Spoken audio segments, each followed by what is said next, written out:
This is ESPN on ABC, brought to you in part by Samsung QLED TV, the official TV of ESPN College Football. Welcome to ESPN College Football, presented by PlayStation 5. A rainy day at Kenan Stadium in Chapel Hill, but a big game in the ACC. Undefeated North Carolina, undefeated Virginia Tech, two teams ranked in the top 20.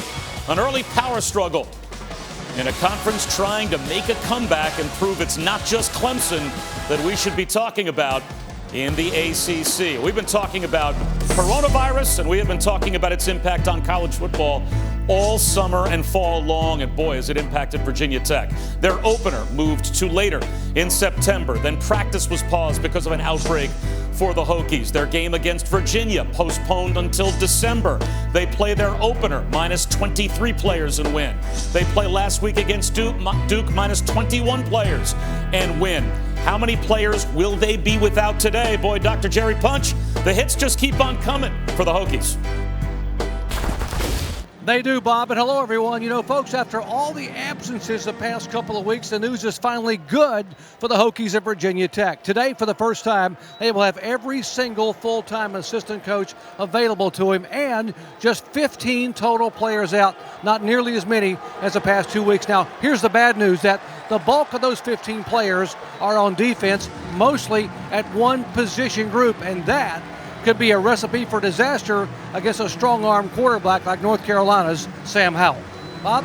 Well, with the legend, Dr. Jerry Punch, Bob Wischusen, Dan Orlovsky, it is amazing that this Virginia Tech team has survived all of this, and yet they're 2-0. It's an incredible story in college football that they've not only fielded a team, but they've won 2 games and looked well. They get their defensive coordinator back today, and Justin Fuente has said, listen, through all this I've learned flexibility over regiment.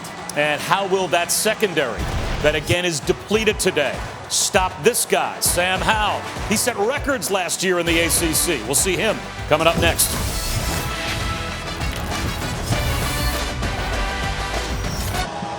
It is game time at Chapel Hill. Bob Wischusen, Dan Orlovsky, Dr. Jerry Punch. Virginia Tech won the toss, deferred their option to the second half, and we are underway. A top 20 matchup and a top 10 team in North Carolina. And there's a reason why, Dan, they are a top 10 team. They have a quarterback that can light you up. He's outstanding outside of the pocket. He's outstanding inside of the pocket. He's definitely grown in every aspect of the position. Ball distribution, his eye discipline, running their huddle, knowing situational football. He's got 2 outstanding playmakers on the outside. He's my version of college football is Russell Wilson. I love watching him play. I think he's got an opportunity to have a big day against a beat-up secondary. Well, when you're Sam Howell and you break records that had just been set by Trevor Lawrence, not too bad. Last season, more yards and touchdowns than Trevor Lawrence. Broke Trevor Lawrence's true freshman record for touchdown passes in the ACC. And if North Carolina can run the ball effectively today and set up play action for Sam Howell, they will be tough to stop. And Michael Carter has a gain of 5 on first down.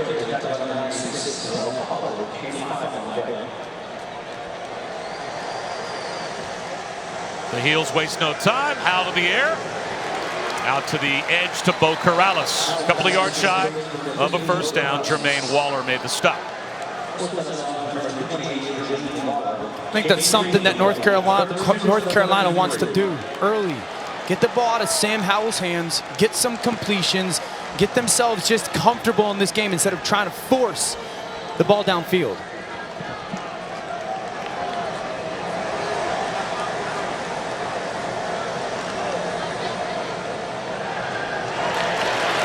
The tight end's got a first down. Garrett Walston converts on 3rd down and 2. Nicely designed play, and Sam Howell executes it to perfection. Yeah, really good. 3rd and 2. You put formation into the boundary, and if they blitz, you just kick it out there. Good blocking on the perimeter by the North Carolina receivers. That's exactly why that second down play was such a big deal. Howell looking downfield. Wanted to unload a deep one. A flag is out, and he will throw. Deep over the middle, hit the traffic, and it's broken up. Intended for De'Ami Brown, but let's check the marker back at the line of scrimmage. Holding, number 72, offense, 10-yard penalty, repeat first down. That's on Asim Richards, the left tackle, as we check our impact players for this Carolina offense against this Virginia Tech defense. I think De'Ami Brown is one of them and Daz Newsome is the other. These two dynamic, best playmaking wide receivers in the ACC. And then for Virginia Tech defensively, Hewitt's going to have to push the pocket awesome. And then Ashby, you're going to have to beat this North Carolina front, whether it's backdoor, over the top. You got to use your quickness to slow down their run game.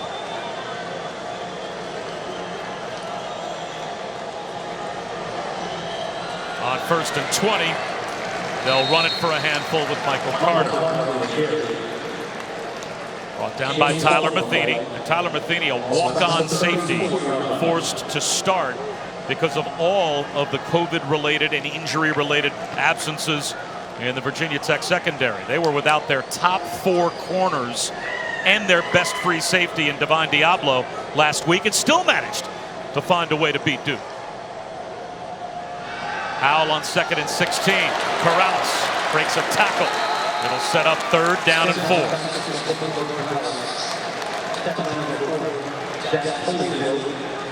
Really good job by Sam Howell there. It was eye discipline, seeing what the secondary was doing to get the ball out of his hands.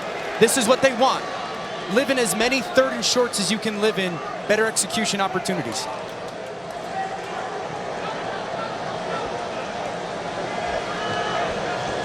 Bottom of our screen, this is the duo.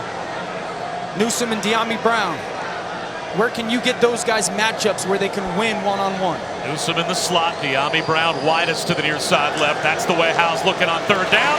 Low throw, scooped up by Daz Newsome, and that is good for a fresh set of Carolina downs. Yeah, really good job. Sam Howell sees it, ball comes out. Great job of securing that catch by Daz Newsome. De'Ami Brown ran off the outside. You can see Daz going, I don't think you can cover me one-on-one. Very confident player.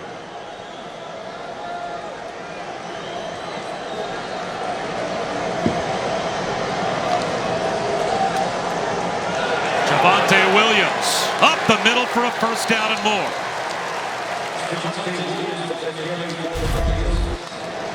Look at 22 right there, hanging. He's hanging on Sam Howell as the runner, and he's not able to close that gap there. That's why some of these zone reads, the RPOs, as long as the quarterback is willing to run the football and hurt you a little bit, cause those defenders to play hesitant football. Howell, another hookup with Daz Newsome. He's got a 1st down. You know, Daz Newsome in the spring game had a ball go right through his hands. And the wide receiver coach, Lonnie Galloway, said, "Can you see okay? Yeah. That hit you in the chest plate. Maybe we should go to the eye doctor." Not long after that, contact lenses. Really? Pretty good idea for a wide receiver. And there he is, making catches out on the edge. He caught everything after he could see. Right up the middle, once again breaking tackles is Michael Carter, and it's 1st and goal for North Carolina. Virginia Tech brings the pressure. You shut it down, 75, pull around, kick out.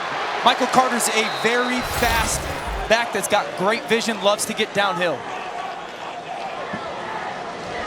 Carter again on 1st and goal. Keeps his legs churning and gets turned back inside the 2 at about the 1-yard line. It will be 2nd down and goal eventually. Norrell Pollard was able to stand him up.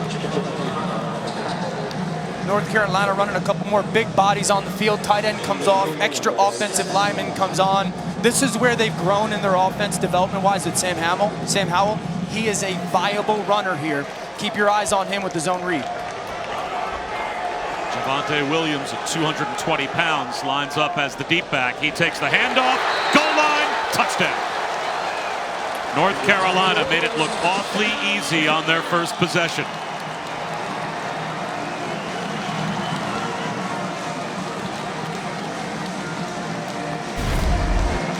Pulling offensive lineman, clean up a hole. Great vision by Javonte Williams. No reason to follow the pull. You see a seam, finish it.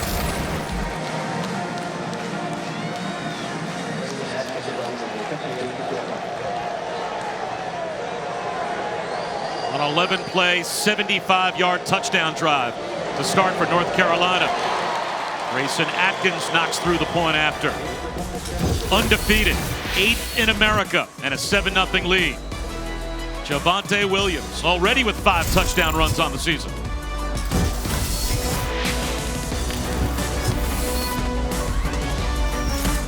Welcome back to the ACC on ESPN. A rainy, muggy day, Chapel Hill. But a football Saturday, and the number 8 team in America off to a very good start on 11-play, 75-yard touchdown drive for North Carolina. They ran it 6 times, they threw it 5 times. 6 different players touched the football. And there might be 3 different players that touch the football from under center today, Dan, for Virginia Tech. We might see all 3 quarterbacks. Well, I mean, Justin Fuente thinks that he's got 2 bona fide starters, and Hendon Hooker is a little bit more of a on-rhythm, timing player, more traditional quarterback, where Braxton Burmeister is a little bit more recess style of football, tries to be a playmaker. Played pretty well last week in a win. So it'll be interesting not only who starts, but then if Hendon Hooker gets some snaps. Burmeister does get the start, but we expect that Hendon Hooker will make an appearance at some point. They'll start it on the ground, and that's Khalil Herbert, who gets out to about the 30-yard line. It's a gain of 5 on first down. Now Burmeister is the Oregon transfer. He was Justin Herbert's backup and then made the move to Virginia Tech, and he has now had an opportunity to become the starter with Hendon Hooker ready to play at the start of the season, but then a non-COVID related illness has kept him out, but apparently he's rehabbed and has practiced enough to have a chance to play, but Burmeister is the starter. I think Justin Fuente is going, okay, Burmeister, you gave us a chance, you've got a ton of practices, and you come off a win. You know, I think it's hard to take a kid off the field after that. There's pressure coming off the top of the screen, number 4 right here. You got to handle their pressure. Are you sure that's where the pressure is coming from with this Carolina defense? You never know, right? It comes from the other side, and Burmeister makes a man miss, and that ball is jarred free. In and out of the hands of Trey Turner. This play's really made by 44. The pressure's initially going to come off this side, but they end up changing it. Gamel changes the play, and it's going to come from the corner. Patrice Rene off his right side. That forces Burmeister to get out of that pocket. Now he makes a good, accurate throw. You just want to see that catch be made. Great job by the safety, Don Chapman, coming up and knocking that ball out.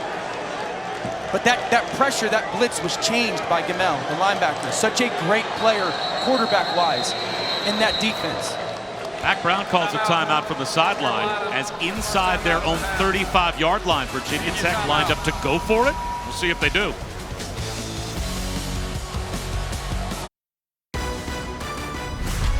College football on ABC is presented by PlayStation 5. Play has no limits. I have a big head, but I've never been part of the big heads before. This is a big day for me to be next to you and Dr. Jerry Punch. Your head is so big, you could justify taking up 2 seats. Easily. We can also now say we were in Chapel Hill. Also, I grew up watching Dr. Jerry Punch. Like this, like legendary. This is my first game ever doing one with him, so. Yeah, this is like looking up at Mount Rushmore and actually seeing one of the guys there as Dr. Jerry Punch on the sideline, Bob Wischusen, Dan Orlovsky. Is there actually a chance Virginia Tech will snap the football? This is going to have to be a kick, right? And it is. A pooch punt from the quarterback Burmeister, and it certainly gets the job done. They will flip field position all the way down to the North Carolina 17-yard line. 7-0. The Heels have the lead. Let's check in for the first time with Kevin Nagano.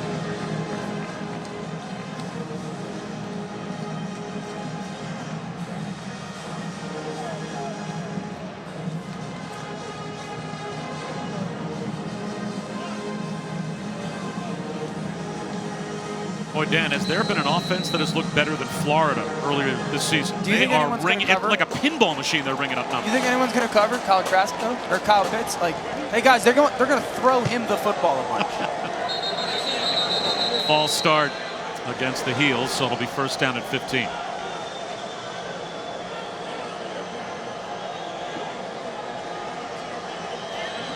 Prior to the snap, false start, number 75, offense. Still first down. As we said, Dr. Jerry Punch is with us. Doc. Hey guys, thank you very much. You know, after that opening drive, the body language for the Hokie defense, they were somewhat shell-shocked. Coaches came over and said, look guys, we got this.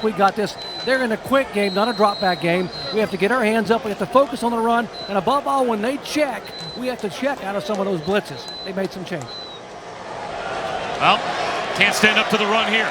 As Michael Carter looks like he has another North Carolina first down.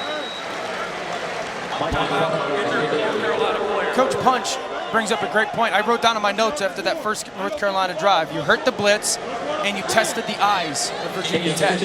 So they got to get better at that real quick in this first quarter. Like when they're going to call their pressures, the guys have to get to the certain spots, the correct places. If a guy blitz and you're the safety that's supposed to replace, you got to replace. And then they got to have better eye discipline for everything that's going on in the backfield of North Carolina. Play action. Howell incomplete at the feet of De'Ami Brown.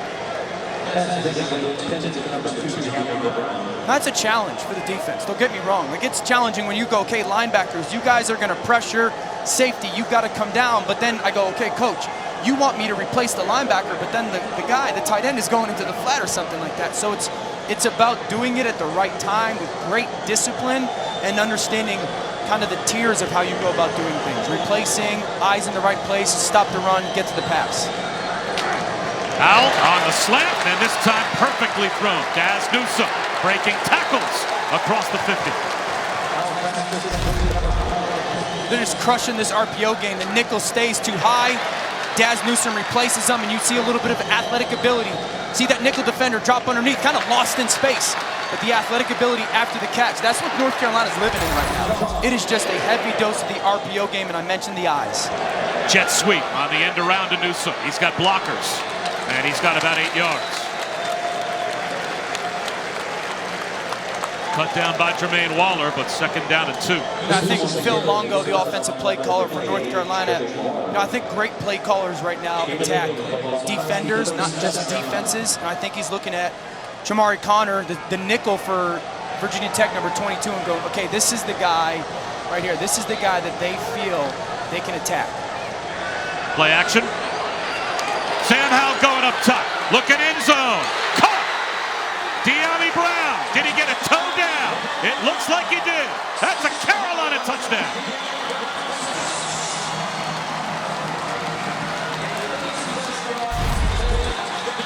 What a beautiful job by Sam Howell in the pocket. Love the air on the throw. De'Ami Brown, get your feet in. Very close. Very close. Did he catch the football before the left foot stepped out? Got it? That looks like a touchdown. That right foot looked like it got down, huh? Right there. Great camera work. I wouldn't be surprised if the replay booth buzzes down, because they may want to take a look at what we just showed you.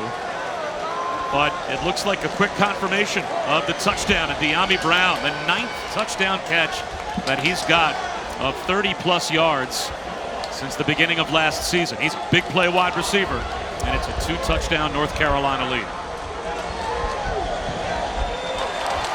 A methodical first drive, and now the big play second drive. Great job early on in this drive with the run-pass option. And Sam Howell hangs in the pocket. Beautiful air, touchdown, Tar Heels. Even in this strangest of seasons, we're always looking for where the students are. The Taco Bell Live Mas student section lives. Visit livemasstudentsection.com to learn more. Bob Wischusen, Dan Orlovsky, Dr. Jerry Punch. Very impressive Tar Heels start, up by 2 touchdowns midway through the first quarter. And this will be a touchback on the kickoff. Dan, back to the touchdown. Well, this is a great job of formation in the boundary. You put offensively your trips there. That's going to force that safety to have to roll over the top that way. And you're going to leave a one-on-one with your receiver. And when you get that situation, you tell your receiver, you have to go win on your route. Now freeze it right there. This is why he wins on his route. He is going to go with a little bit of a double move. He's going to nod to his outside, get that corner to slough off, and then cross his face on the post.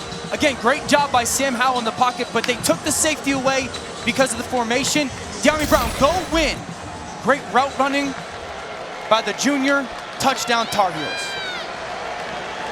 Let's see if Virginia Tech can now respond. Quarterback run for Burmeister. And he spins for 3 yards. Brought down by Don Chapman. Virginia Tech is a run first, run second football team. 14-0, I get all that. You still have to stay patient. Stay committed to your game plan. Don't try to change who you are because of what the scoreboard says right now. Stay committed to your run game.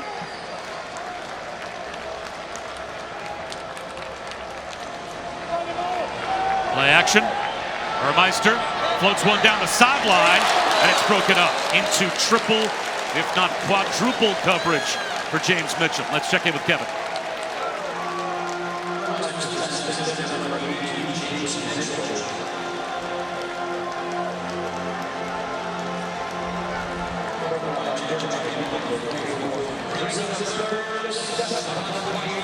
Well, it's all North Carolina early here. Bob Wischusen, Dan Orlovsky, Dr. Jerry Punch.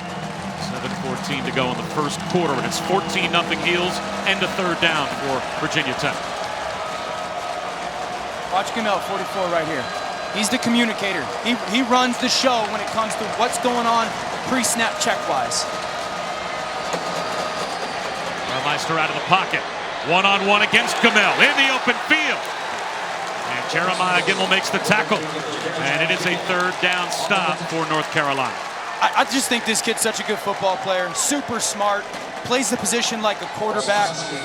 Runs the defense at the line of scrimmage. Because this is a defense that loves to do a ton of stuff. It looks like Star Wars. Just a ton of moving parts.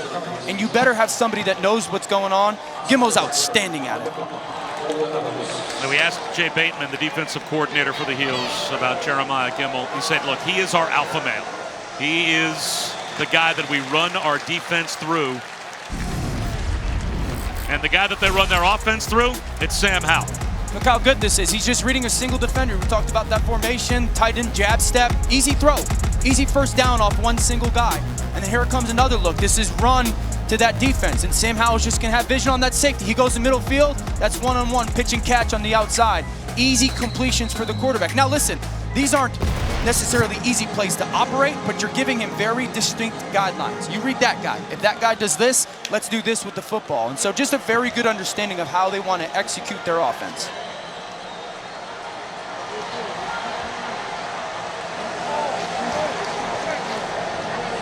Javonte Williams. 9 yards on first down. Is that the secret to good offense?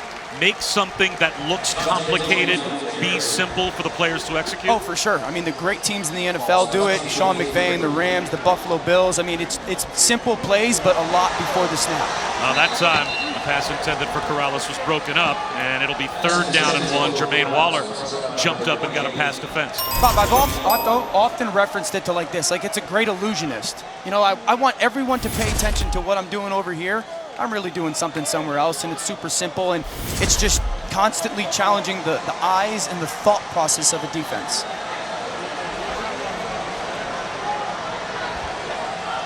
It also helps to have really good players. That's breaking it down. Third down and 1. Can Virginia Tech get a stop and get off the field? They cannot. Pile driving his way for a first down is Javonte Williams. I think for North Carolina, like Phil Longo, their offensive coordinator, believes in that a little bit. Talking to him, he's like, listen, guys, football is a simple game played by complicated people, coached by complicated people. And he's like, I don't want to overburden my players with too much information. We recruited you for a reason.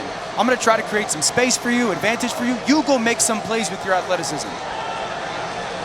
How well protected wheel route to Javonte Williams.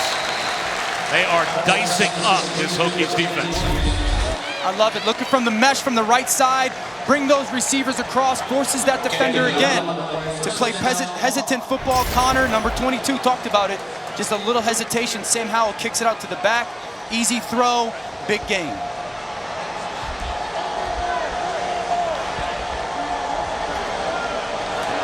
That time it's cut down at the line of scrimmage. Daz Newsome made the catch, and immediately Jermaine Waller was right at his ankles.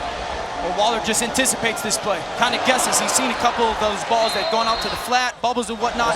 He knifes inside of Corrales and upends it Daz Newsome. Really good job, but I promise you this, Phil Longo saw that, and he said, okay, corner, you're gonna do that. We're gonna do one of these bubble pumps, and we're gonna send a guy down the sideline.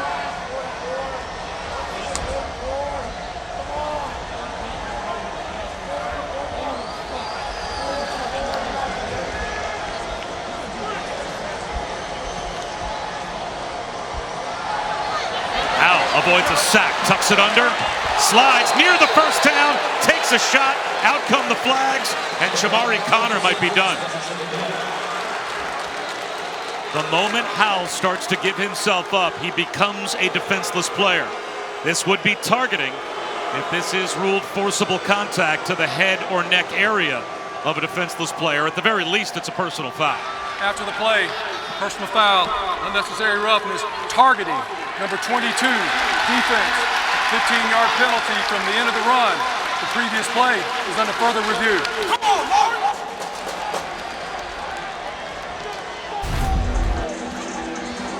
Good job by Howell of making a bad play into a good one.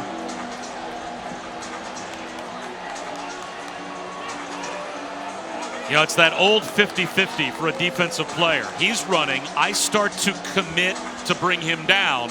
He then goes into a slide. I'm halfway there. I'm already committed to hitting him. What do I do at the same time? That is a defenseless player that is being hit in the head.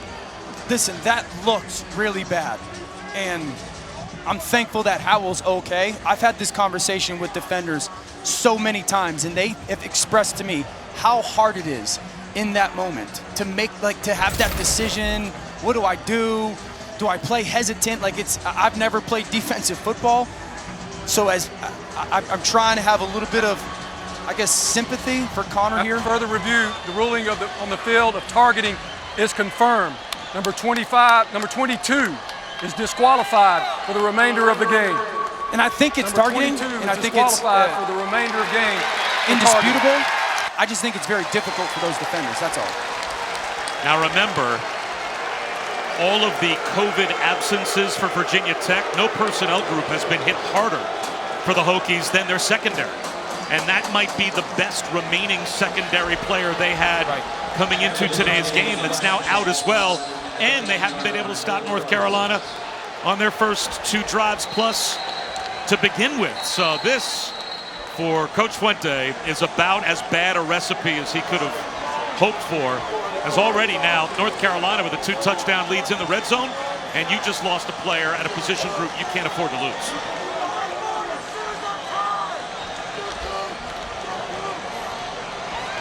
Javonte Williams breaks a tackle, breaks another to the goal line, and he's in for another Carolina touchdown.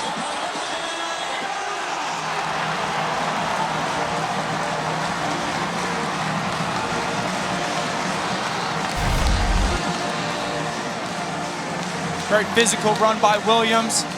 Smells the goal line, a little bit of a hurdle step. How about that balance right there? Definitely a touchdown. A great physical, athletic run by Javonte Williams.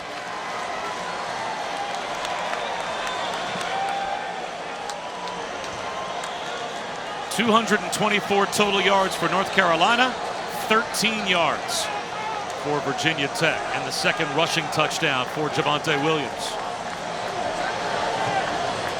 21-0. Tomorrow at 10 a.m. it's a Sunday NFL countdown start to your day.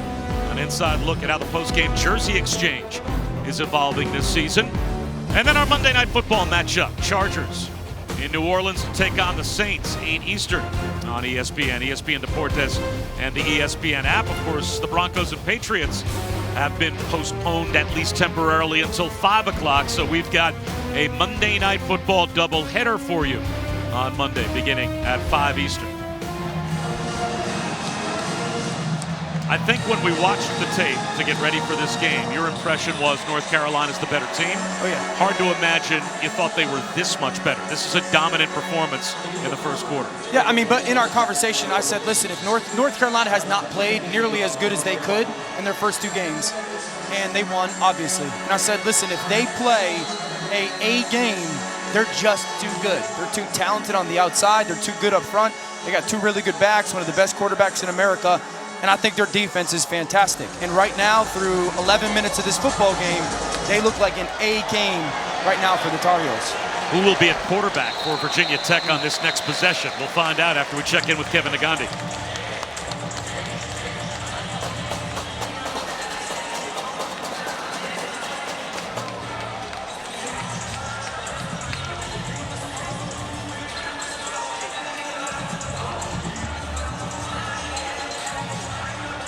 That looked like a blown coverage. Shocking. In the Red River rivalry. Shocking. Texas blew a coverage. Hendon Hooker, at some point, we were expecting to see on the field. Down 21-0, though. Braxton Burmeister is still out there for Virginia Tech. 1 for 3 for 2 yards to begin. Straight quarterback run on first down. And he is blown up after a gain of maybe a yard. Again, it's Don Chapman coming up from safety to make the stop.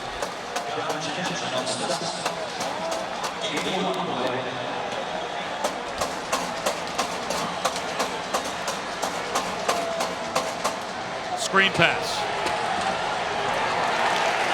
Raheem Blackshear maybe manages another yard. It'll be 3rd down and 8. What great discipline on the perimeter by North Carolina. Trey Morrison takes his block. McMichael takes his block and allows people to run to the football. And I've talked about it, like, this is not the situation you want to be in versus North Carolina defensively. They are going to give you a ton of looks. Hendon Hooker looking on like, might be my opportunity to come play. But here comes all this potential pressure out of North Carolina's defense that you've got to try and decipher. Well, Burmeister may give way to Hooker before too long. But this time against a 3rd down pressure look. He's able to find Nick Gallo for a much-needed Hokies first down. Good job motioning the tight end. Gallo across. They catch him on the blitz. The ball gets out before the pressure can get there in a good completion. That's where they're going to have to try and be really good with pre-snap motion to confuse North Carolina defensively, and then don't wait, snap the football.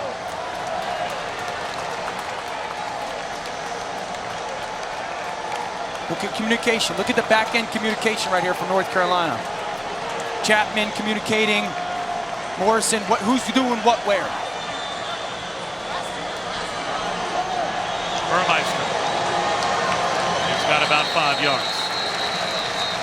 I thought your comment this week that perfectly summed up the North Carolina defense was, don't trust them, they're all liars. Yeah, it's because as a quarterback, you stand at the line of scrimmage, well, you'll watch tape and you'll be like, okay, I can get tells off what the defense is doing for this person or alignment or front, okay? And then you get to the line of scrimmage and you're trying to see if your preparation is accurate, and then all of a sudden you're like, wait, that guy, he should have been playing cover 2, but he played cover 3. Or that guy looked like he was blitzing, but he didn't. And it's just, you can't believe anything that your eyes tell you pre-snap.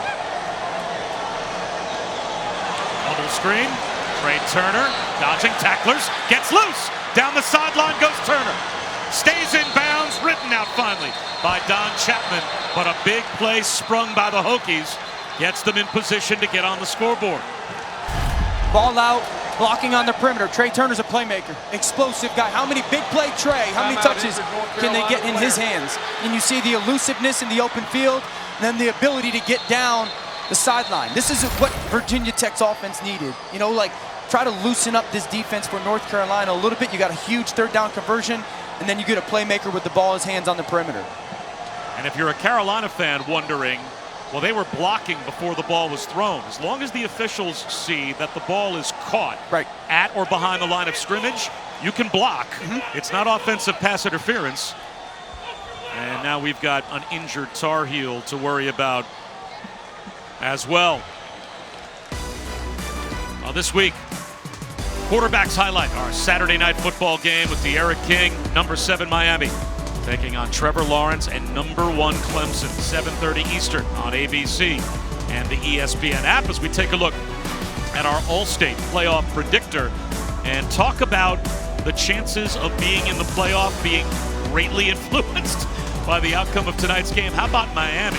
If they win or lose tonight's game, we're basically saying they've got a 2/3 chance to be in the playoff or no chance, just based on the outcome of tonight's game. I think that's going to be a fun game to watch. I think that De'Ara King is a difference maker offensively. Clemson's got a ton of athleticism on the field defensively, but I just think he's a special player that can close that talent gap. Ramon Fox off the field now for North Carolina. He was the injured Tar Heel, and he is a difference maker in that front 7. Keep it on the ground here with Raheem Blackshear. The Rutgers transfer picks up about 1.5 yards.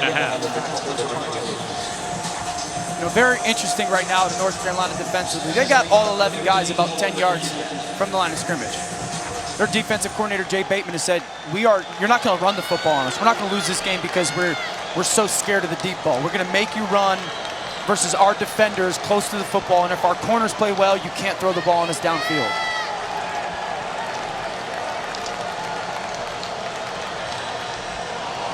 Low snap.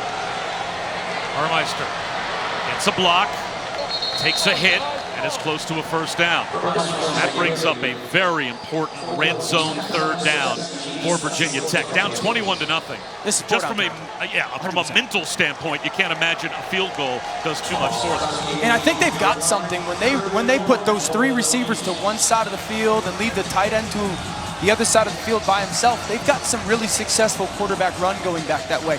This is 3rd and 1 becomes 2nd and 1 right now for their offense as a play caller with Brad Cornelson. This is a 2nd and 1 play call. You're going for it on 4th down.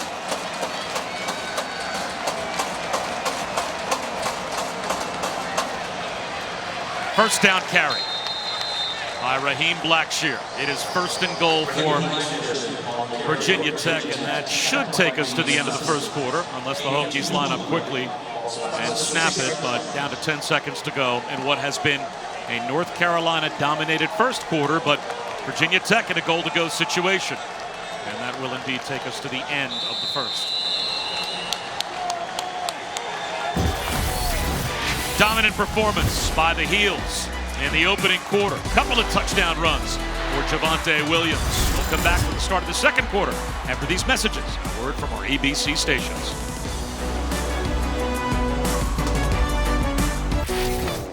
Braxton Burmeister in a goal-to-go situation against North Carolina. Guess who played for North Carolina back in the 80s? His father, Danny. He's a Hokie fan today, though. And here's his son with a pitch out to the perimeter for Blackshear, but it was deflected and falls incomplete. So we start the second quarter with Virginia Tech trying to get on the board, but now it's 2nd down and goal.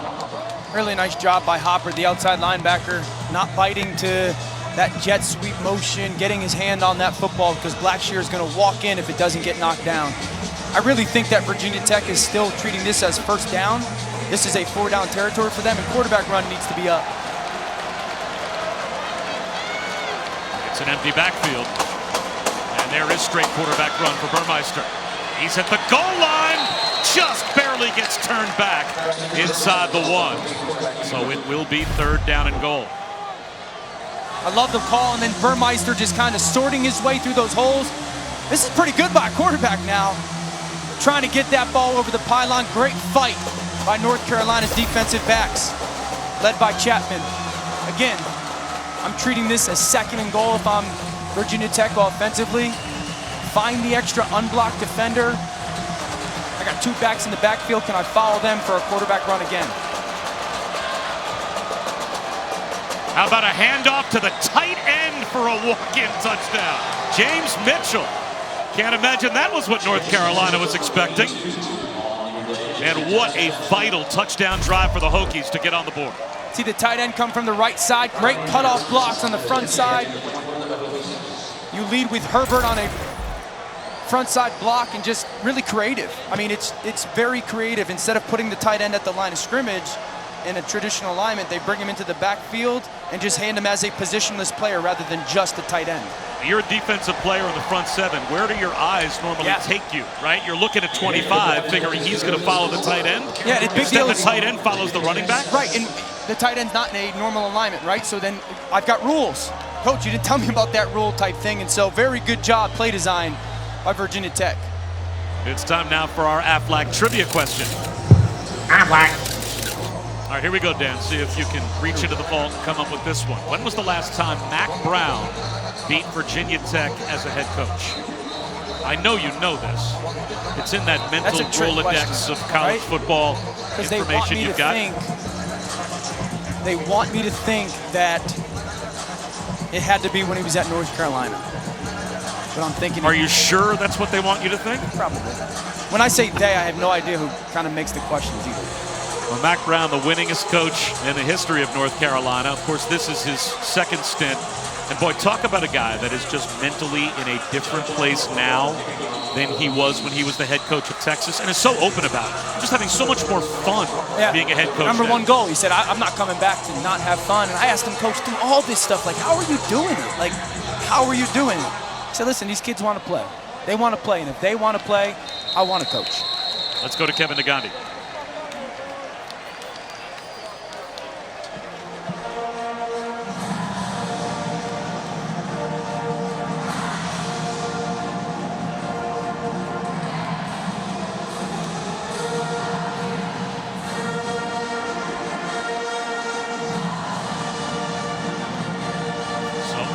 Staying right there with that high-powered offense of the Gators. I thought Florida's defense would play a little bit better today, getting healthy. Kellen Mond's a really good player as well. If Nagandi had told me that Kyle Pitts caught another touchdown, I was going to run across the studio. How important is this possession for the Virginia Tech defense? And it starts with a 5-yard penalty against Carolina. False start, number 75, offense, 5-yard penalty. Still first down. Josh Azudu, the left guard, commits the 5-yard penalty. You have to send your defense out there, I would think, saying, boys, we just got a touchdown to maybe get ourselves back in the game. Yeah. We need to stop. You know, first of all, is as Connor has left the game, who's playing their nickel back, like, okay, how do we adjust our plans for Justin Hamilton, their defensive coordinator, and keep the ball in front of them? Joffrey Brown's first catch. Out to the 30-yard line. Like, that's too easy on first down. I mean, the corner's 9, 10, 11 yards off. Like, that is going to be thrown every single time by this North Carolina offense. Both Brown brothers on the field, Joffrey and Diami. There's a handoff to Carter. It'll be a 3rd down, though. He's tripped up for a gain of 3, so here is a chance for Virginia Tech to get a stop down by 14. 3rd down and 2. Rashard Ashby, he's the quarterback of that Virginia Tech defense, made the stop.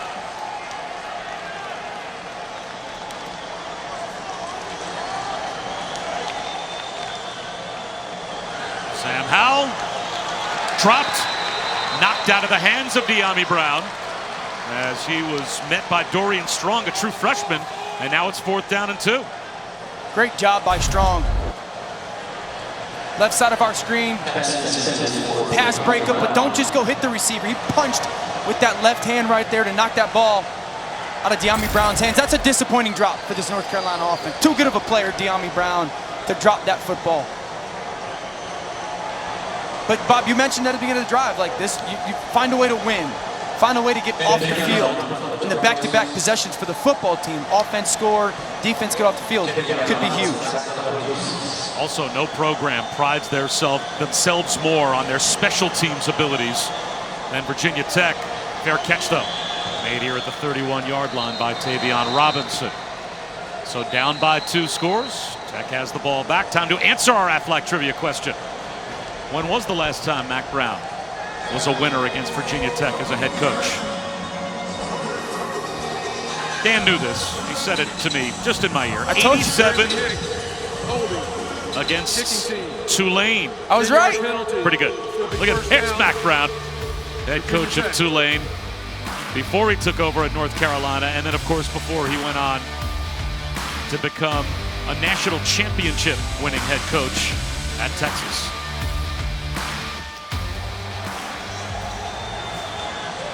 Field position just got a little bit better for Virginia Tech as there was a holding call against North Carolina on the punt. And now we do have the anticipated quarterback switch as Hendon Hooker is in the game to take over with great field position, making his debut.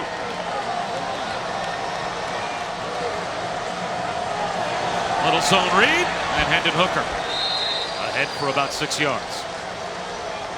What dynamic do you expect Hendon Hooker now brings to this offense?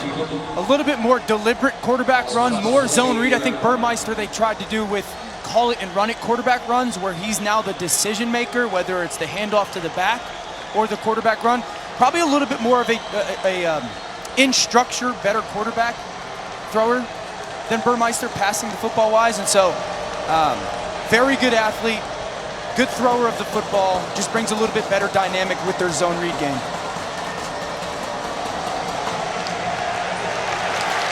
Caught behind the line is Khalil Herbert. So now it'll be 3rd down and a long 5. And the last time they had this 3rd down and long situation, remember, they used pre-snap motion to kind of catch the North Carolina blitz defense off guard and get the ball in their hands quickly to the tight end, Mitchell. I think that's a very big part of the plan, is pre-snap motion on 3rd down to see if you can gain numbers one side or the other versus North Carolina's blitzes. Bunch sets on 3rd down and 6. North Carolina brings a 4-man rush. Right at the 1st down line to gain. James Mitchell, did he hold on? It does not look like he was able to secure the football. So that'll be a 3 and out with great field position for Virginia Tech. Really just try to make it a basketball play. Mitchell posted up against Surratt. The ball's placed good on his right shoulder, just not able to make that catch. But I don't like I didn't like just the structure of the formation. I don't think you can line up against North Carolina on 3rd and obvious passing situations and go, we're just going to get up and snap the football. You got to challenge their communication with motion and shifting before the snap. Oscar Bradburn will try and at least control field position, but he punts it into the end zone. So for North Carolina, it will come out to the 20-yard line. Let's take a look at running back Michael Carter's military family as we honor those who serve, brought to you by Navy Federal Credit Union. His mom and dad both serving our country. His mom, Suzette Ellington, in the social work department for the Air Force. And his dad, Tony Carter, a tech sergeant for the Air Force as well, served for 20 years all around the world. And so we thank Michael Carter and his family for your service. 20-yard line to start for Sam Howell. Cutback lane for Michael Carter. He's got 6 yards on 1st down. Amari Barno made the tackle. I think that's one of the things that probably we don't talk about enough with Michael Carter, Bob, is like really good vision. He's a great athlete, powerful, fast, really good vision when it comes to frontside or backside holes. Sam Howell, that's dropped by De'Ami Brown. Let's check in with Dr. Jerry Punch. Hey guys, coaches say Sam Howell has grown immensely since last year. Not that he wasn't good as a freshman, but making quicker decisions, getting the ball out of his hand, the flexibility and ability to adjust on his play calls and checks. In fact, his leadership role. He's not a Baker Mayfield, he's not going to scream and yell, but he's become a leader. And like the guys at the next level, he can have his face mask look one way and his eyes look the other. Take that front hand off the ball on a pump fake, and that lets the DB check. So he has grown immensely since last year, and offensive coordinator Phil Longo says he is becoming the quarterback we all knew he could be. Well, 3rd down and 4 here. As Howell scanning the field, and he's going to go down. Thrown down by Amari Barno. So Virginia Tech's defense starting to make some plays as we check in with Kevin Nagandi again.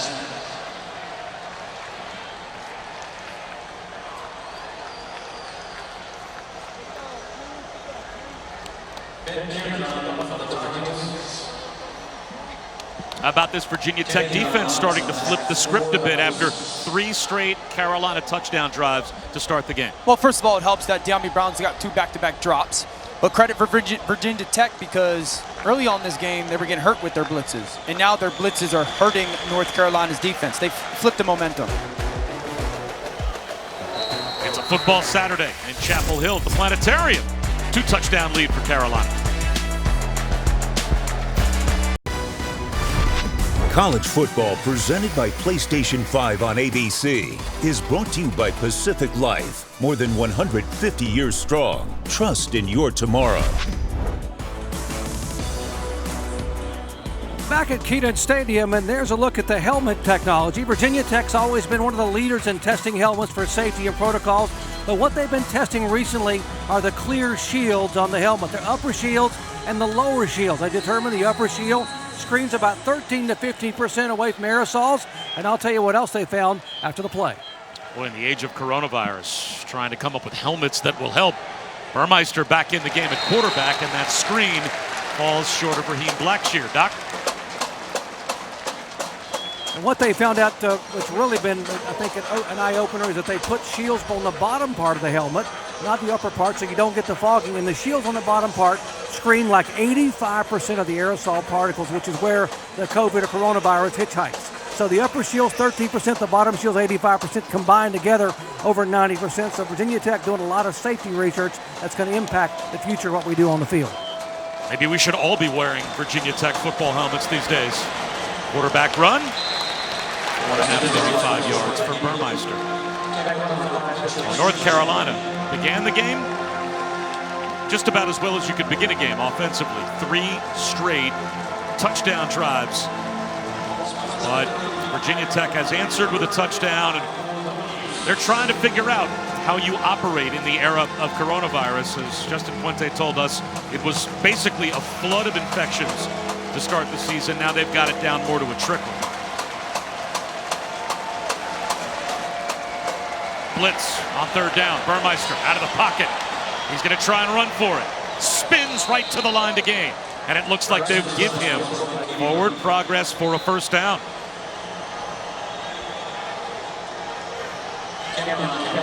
Let's see where they spot the football. That's really closer than I thought it was going to be. It's a great job by Burmeister, just kind of playing reactionary, instinctual. Not necessarily how you draw it up. The blitz comes and the side collapses, and it's like, okay, let me just go become a runner. Put his head down and try and go get that 1st down. So it's 4th down and inches. They have to get to the 40-yard line for a 1st down. And the nose of the football just about there. They're going to go for it on 4th and 1. And they'll get it. Easily picking up the 1st down is Raheem Blackshear.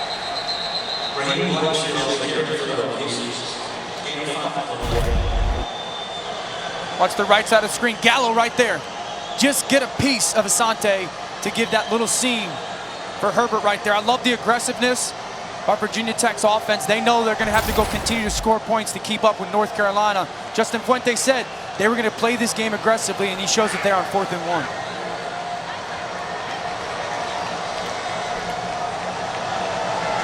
Cutback run for Herbert. And the Kansas transfer's got 11 yards and a 1st down. And normally he wears 21. You see the 25 he has on. Well, that's Frank Beamer's old number. So it's an honor to wear 25. Beamer would be proud of that run, too, because that's a very smart run. You saw him cut back to number 5, Patrice Rene. This run game for Virginia Tech is all about getting the ball to the unblocked defender. 5 was not a blocked defender there. It's on Khalil Herbert to understand where it is and then try to make that guy miss falling forward to create that 1st down.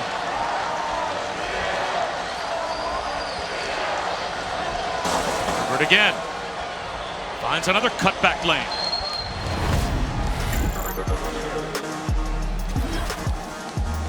Kansas, he was a productive player, but boy, he has been a difference maker since coming as a transfer, a grad transfer to Virginia Tech, playing a big role in both of their first 2 wins.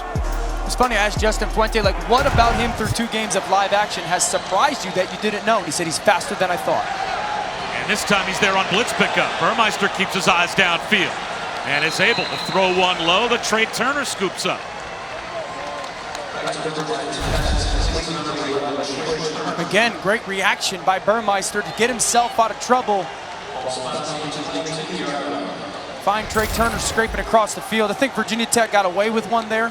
There's an offensive lineman about 6 or 7 yards downfield. Flag doesn't get thrown, so luck going their way. This is another good drive by Burmeister, and you see the athleticism. I think that's the thing. He's made 2 plays this drive that are above the X's and O's. That's why I think he needs to stay on the field.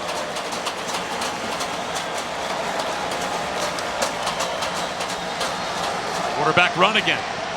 Burmeister with a stiff arm. 1st and goal for Virginia Tech. Great little ball fake. You're just getting that secondary to step towards that tailback Herbert for a second.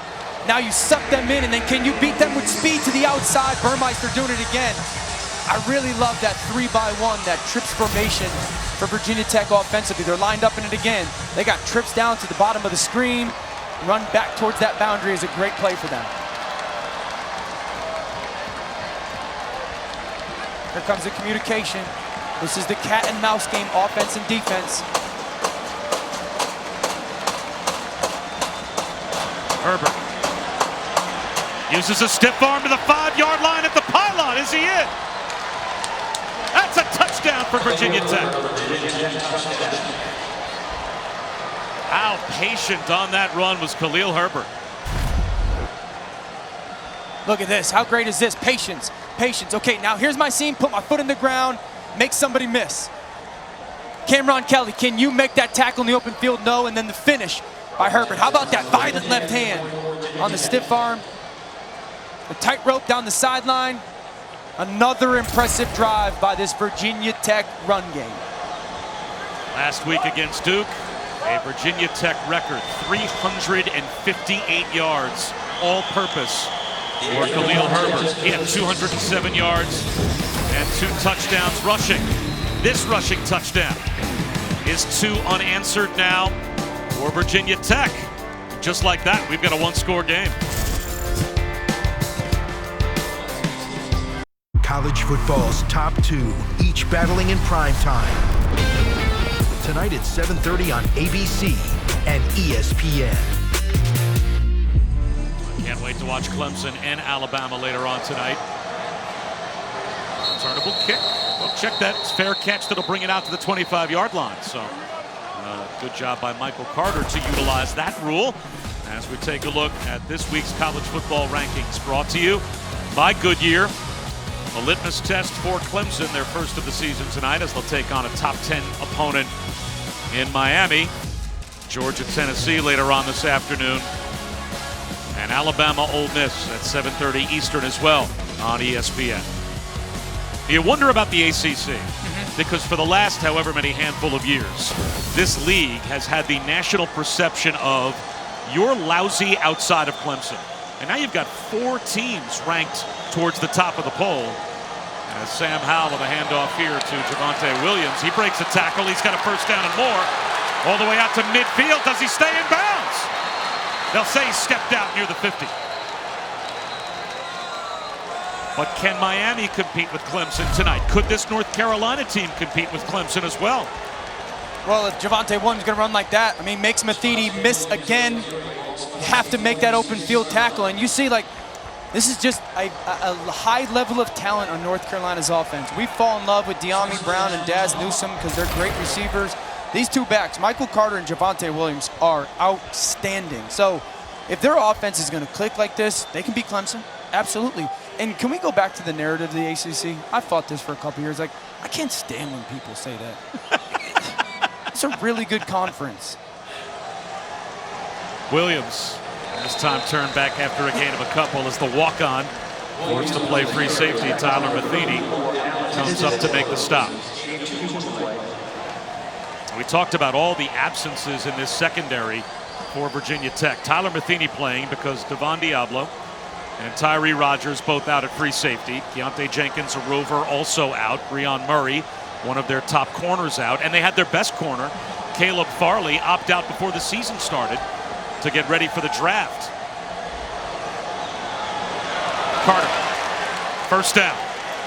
Let's check in with Kevin Nagandi.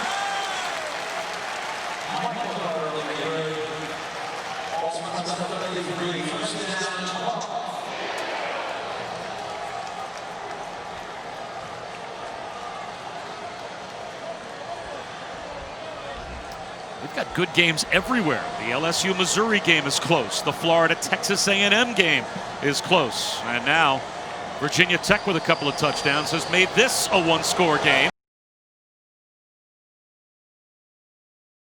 And down to the 5-yard line. Rayshard Ashby saved the touchdown. Talked about these backs to start this drive. Now it's Michael Carter's chance. Like, just the ability to break the tackles. This is the second time we've seen him kind of be athletic, hurdle over somebody. The ability to contact balance, run away from people. Where's the hole? It's a duo that is as good as anybody in the country.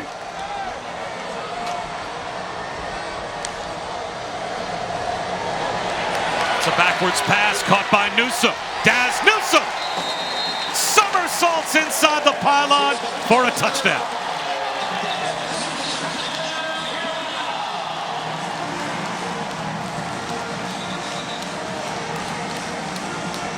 They've got a penalty marker down. It looks like that may have come down after the touchdown was scored. We'll check.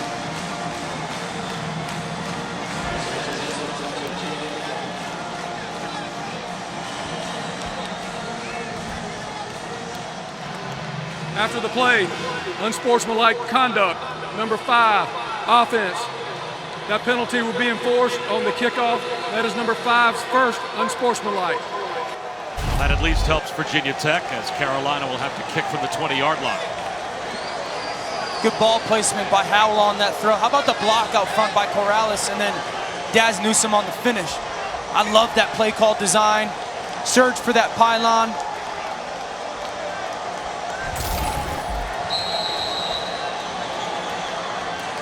Impressive drive by Carolina. As I said, that was a backwards pass. So that's actually a 6-yard touchdown run, technically, for Daz Newsome. That's going to make me sick. That's a bitter quarterback that obviously... Did you ever lose a touchdown pass because you threw the ball backwards? Probably. Yeah. Probably like 50 of them, now that I think about it. I'm sure you would have had 50 more touchdown passes during your career if you threw a few like this.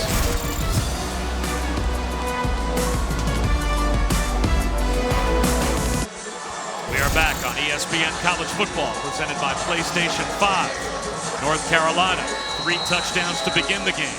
Virginia Tech answered with 2 scores to make it a 7-point game, and the Heels just put together a touchdown drive.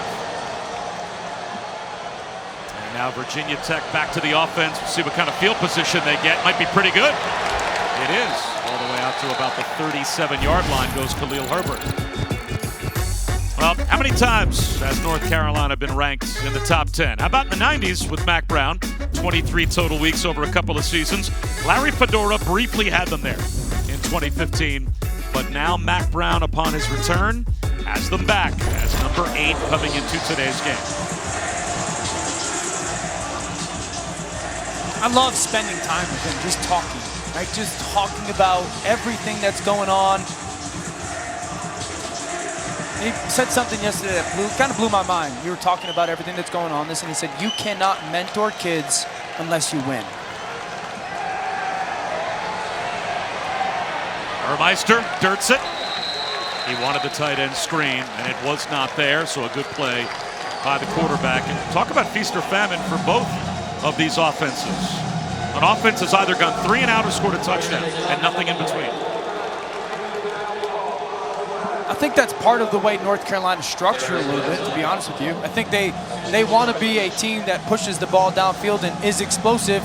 But I'll go back, like 2 of their drives were stopped by De'Ami Brown drops, first down drops. So that hurt them a little bit too. And then, you know, Virginia Tech, like who's going to play quarterback? What's our comfort level? Burmeister has a decent drive. He comes off the field. Hendon Hooker goes in, 3 and out. Burmeister comes back. So I think for Virginia Tech, it's a little bit of feeling themselves out who they're going to be today.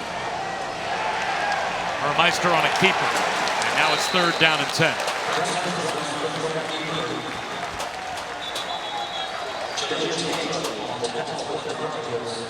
I want to go back to the Mack Brown comment, though, when he says, like, you can't mentor kids unless you win.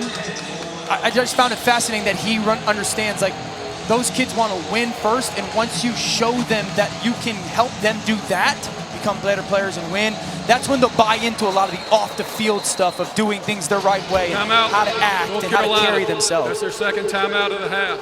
30-second timeout. North Carolina just spent timeout defensively. And coming up on the State Farm Halftime Report, Kevin Negandhi, Mark Sanchez, and Booger McFarland are standing by. They'll give you an SEC update, LSU and Mizzou in a tight one, and also the Gators and A&M at College Station. That's been a good game as well. And boy, the Red River Showdown really took a hit the past couple of weeks with the losses by Texas and Oklahoma. I got a feeling Oklahoma's going to be okay. I think they got a good coach. You think he's okay? I think Rattler's going to be okay. I love this shot of Mack, though, like coaching. He's just still coaching. We saw it before, right around when the timeout got taken out, he was getting in Dre Bly. Right there on our screen is Dre Bly, All-American at North Carolina. I played with him in the NFL, and I just love the fact that that's kind of the impact example right there. Like, he wants to come back and be a part of North Carolina, be a part of what Mack is doing his 2nd stint there.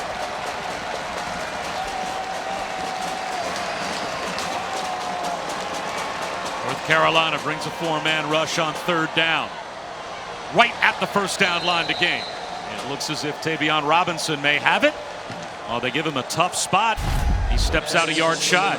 Great job by the offensive line. Who's coming? All right, pick that up, and then Burmeister hang in there and throw that ball out to the sideline. Outstanding job by Robinson of winning at the top of that route. I'm not sure if that was the best spot Virginia Tech could have gotten. Forward progress for Tavion Robinson. Looked like he might have gotten to the line to gain, but he's a yard short, and they're going for it on 4th and 1, unless replay wants to take another look at that spot. Ruling on the field, the ball carrier was stopped 1 yard short of the line to gain. Previous play is under further review. I think this is worth looking at. He needed to get to the 47-yard line to pick up a 1st down. They marked him down at the 46, but he was shoved back, I thought, right about at the line to gain, as Kyler McMichael was there in coverage.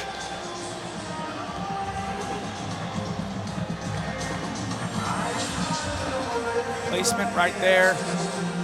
He looks like he gets shoved out at the 46. Now this is the one we need.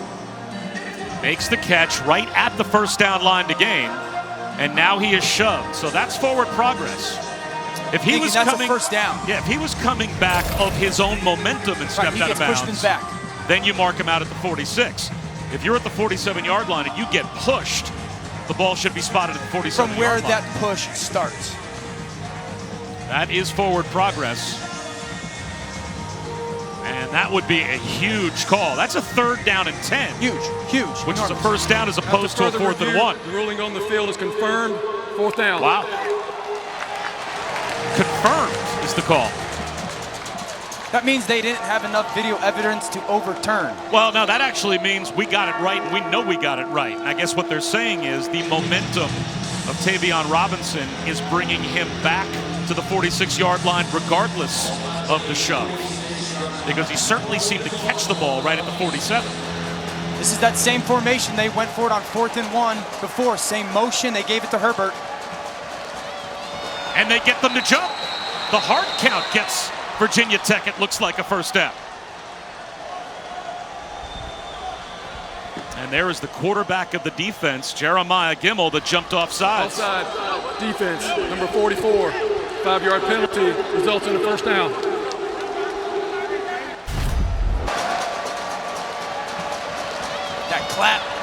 That clap by Burmeister got him. That sold him. Gimmel was kind of committed. I'm going. And nothing was going to stop him in that moment. Really good job using your cadence. Khalil Herbert moves the pile for a couple of yards. I think if you're Virginia Tech right now, you're kind of in between this 2-minute offense and almost 4-minute offense, right? 4-minute offense is burn this clock out. Let's try to end the game usually. You want to burn this clock, but also you got to have a little bit of urgency and tempo because you only have about 2:30 on the clock left to get some points. Eugene Asante is down and injured. That's a sophomore linebacker that the coaching staff for North Carolina thinks is just as good. They think he's the next Chaz Surratt or Jeremiah Gimmel. Well, next Saturday, the Hokies are on the ACC network. They'll host Boston College in Blacksburg at 8 Eastern. They'll be looking to break a 2-game losing streak to the Eagles. If you don't have the ACC network, go to getaccn.com for instant access.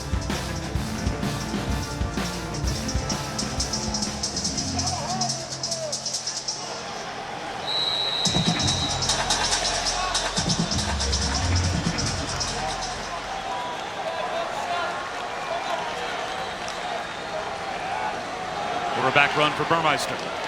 And Dan, Virginia Tech just snapped the ball with about 30 seconds. Could have burned 30 more seconds off the on clock. the play clock. So if you want to make sure North Carolina does not end up with any time before halftime offensively, would you milk a little more clock here with your 3 timeouts? Yeah, I mean, I would have tried to take another 20 seconds or so off of that clock, knowing that it was 2nd and 10, I'm going into 3rd down. Now they snap it early again. It's a screen out to Tavion Robinson. Not much there. Carolina should pop a timeout. And that sets up 4th down. And North Carolina, they only have 1 timeout left, but it looks like they're going to save it And you think Virginia Tech would probably let this clock wind down as far as possible. Will they go for it again on 4th down and 3?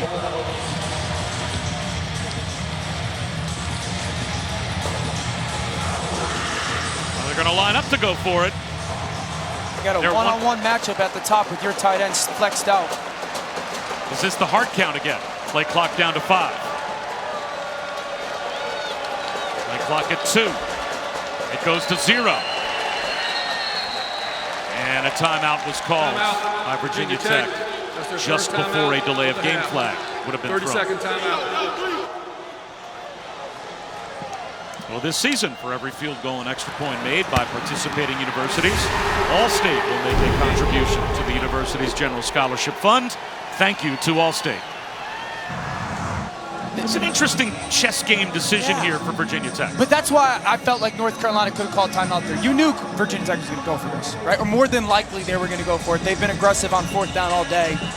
And I know if I get a stop, I've got 30 more seconds on the clock if I'm North Carolina offensively, right? And so I think it was a really good job by Virginia Tech of letting that clock go down, because now you've minimized the amount of time that Carolina does have if they get the football back. They've been really good in those 3-by-1 formations of both run game, but also kind of some of these design perimeter, get the ball out quickly, block on the perimeter plays. So I think this is a dual, kind of a double play call in the huddle. Braxton Burmeister, if you see a 1-on-1 or 2-on-2 on the outside, let's try to get a pick and a rub. If not, we're going to go quarterback run inside that box. After the timeout, 4th down and 3. And they will snap it. Burmeister, there's the slant, incomplete. Trey Turner was hoping for a pass interference flag, and it does not look like he will get one. So now North Carolina has a timeout and 1:11 on the clock, and great field position. Great job, right side of the screen. Look at the safeties. Playing inside out, Chapman and Morrison. Morrison knows I can let that receiver win on my inside. I've got Chapman rolling down for my help, and he kind of vices that receiver. Good job by North Carolina's defense. Now you got 71 seconds left in this half if you're Sam Howell. The big thing here is just getting some form of a completion on 1st down. Like, let's get this 2-minute drive going. Know you've got one timeout in your pocket.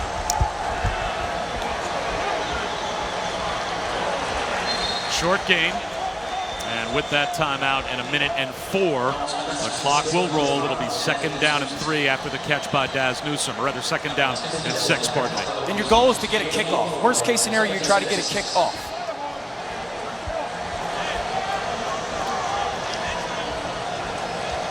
They'll run it here with Michael Carter, and he's brought down shy of the 1st down, so that'll keep the clock rolling unless North Carolina spends their timeout. 3rd down and 1, but we're down to a half minute.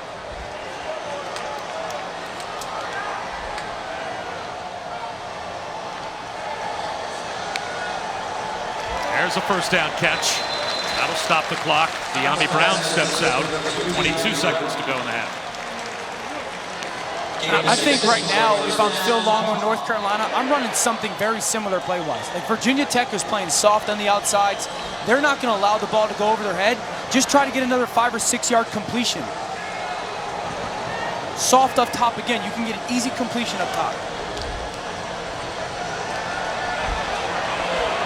Al's going to look for the end zone. He's got a 1-on-1, and he drops it in to De'Ami Brown for the touchdown. Wow.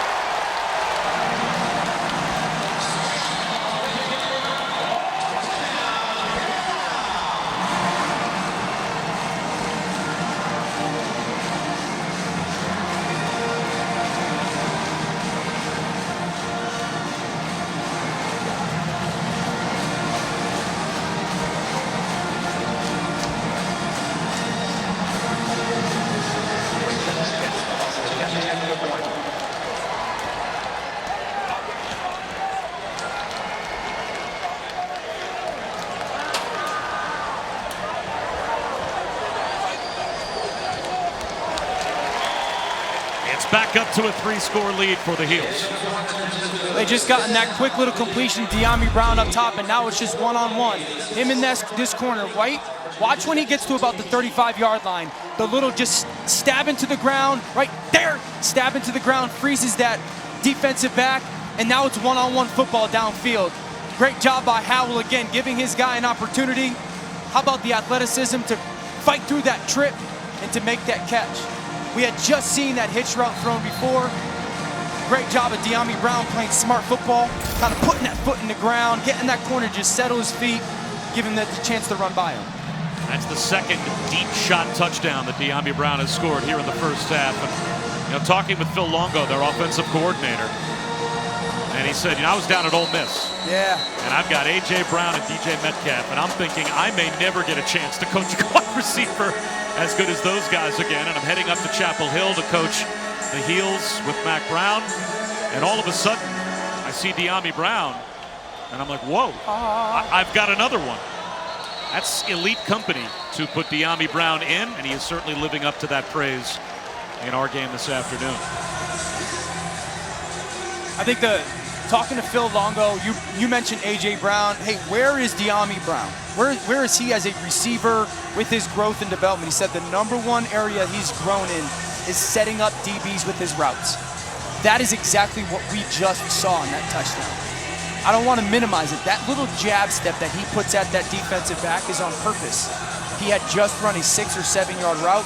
He puts that jab step with speed at that corner and got him to set up. That is setting up the defensive back for the route that you want to run.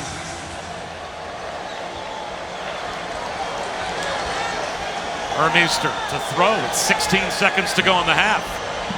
He wants to throw one downfield, and he'll toss it away.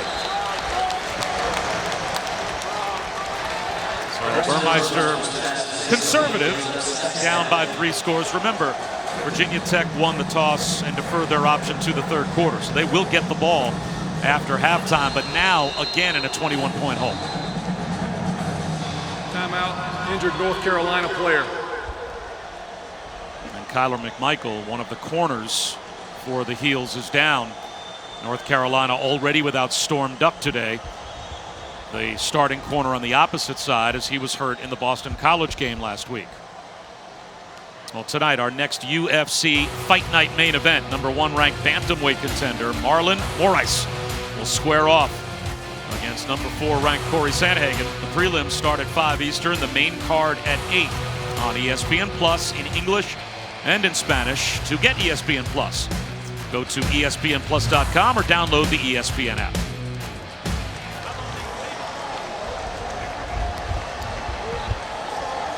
So both of these teams suffering absences in their secondary, as that is one of the 2 starting corners that was able to make the start for North Carolina coming off the field. McMichael on the sideline, Storm Duck out there. They also lost their starting true freshman nickel, Jacurius Conley.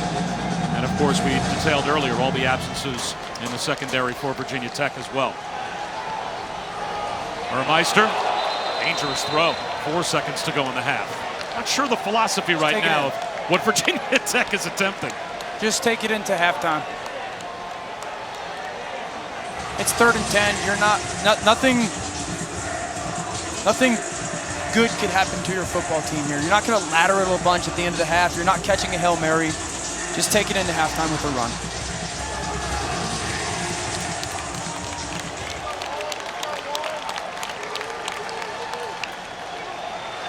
And now it is a handoff.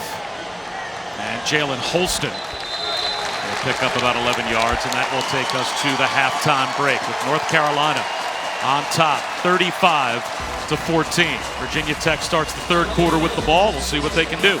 Coming up after the break, and a word from our ABC stations. Kevin, Mark, and Booger. They'll have the State Farm halftime report.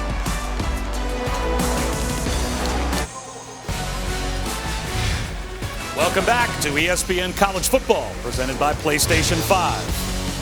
And welcome back to the ACC on ESPN. Just about set for the start of the second half. Virginia Tech will have the football, but they're down by 21. A late touchdown by North Carolina before halftime extends the lead. Bob Wischusen here with Dan Orlovsky. Dr. Jerry Punch is in Chapel Hill as well. Boy, talk about the balance for North Carolina offensively in the first half. 186 yards through the air, 186 yards on the ground. Well, I think they've got a lot of playmakers, and we talk about balance, and sometimes it's just about getting them touches, and they've done a good job offensively, formationing some things. Sam Howell has been really good distributing the football, and right now, Bob, they're doing whatever they want. Virginia Tech beat up defensively. They're doing whatever they want to a Virginia Tech defense that right now is a little bit reeling. The most points that Virginia Tech has allowed in a half since 2002 against Miami.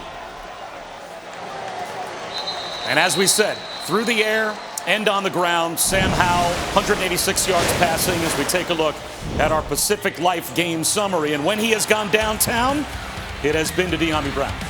I like that rhyme, De'Ami Brown downtown. But just a really good job of Howell with his eyes, confirming coverage.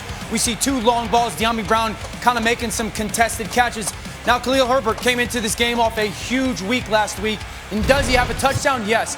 But he's been minimized a little bit in that run game. I think Virginia Tech's got to stay committed to that, try to slow this game down a little bit, be very efficient with their drives.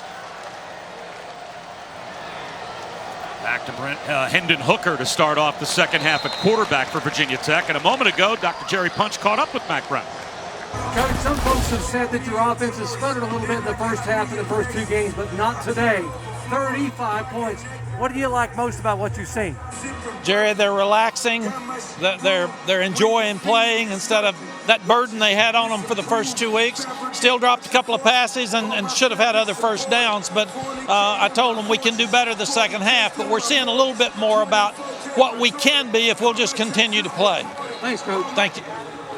Hendon Hooker for a couple of yards. And doesn't that sound almost like a microcosm of what Mack Brown has now experienced since he's been back on the sideline at North Carolina, right? Like, enjoy playing, guys. Yeah. Have a great time with the experience. It seems like he's trying to do that himself. I think certainly even this year as well, with everything going on, you know, trying to make sure that he's enjoying what he's having to do every single day, getting to do every single day at work, and being a part of it. It rubs off on his kids as well. 3rd down and 5 for Hendon Hooker. Well protected. He's going to take a shot down the sideline. Underthrown. Incomplete. Trey Turner, the intended receiver, but there's the flag.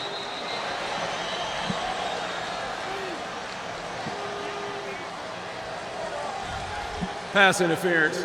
Defense, number 1. 15-yard penalty. Automatic first down. Take the shot downfield to Trey Turner. You see Kyler McMichael kind of search back for that football, and I think there's just a little bit of a left-hand grab as Turner goes up to make that catch. How about the decision, Dan, to go back to Hendon Hooker at quarterback? I think this is where coaches can kind of get themselves into a little bit of an issue, not having a very distinct plan or a kind of expressed plan of what the decision making is going to be, because sometimes they're like, you know, Justin Fuente said it's going to be, I don't know, we'll go off of feel. I feel would have told me to keep Burmeister on the football field. No gain for Khalil Herbert on first down. You know, I feel like Virginia Tech at least moved the football for the most part offensively with Burmeister, and I know they want to get Hendon back on the field and getting his snaps, but especially on this first drive, such a big drive, I would have liked to see Burmeister. Herbert flagged down. He's about a yard shy of a first down if the play stands.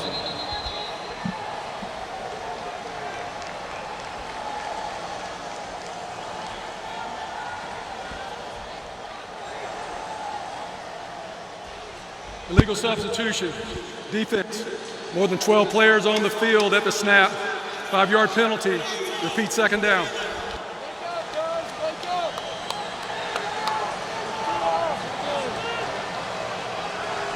So that's the fast pace getting back to the line of scrimmage for Virginia Tech. That traps a North Carolina defender on the field.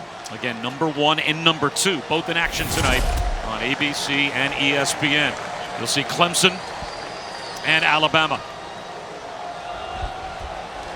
Herbert, a yard shy of a first down. So without the penalty, it would have been 3rd down and 1. And that's exactly what we've got. And again, here's the tempo.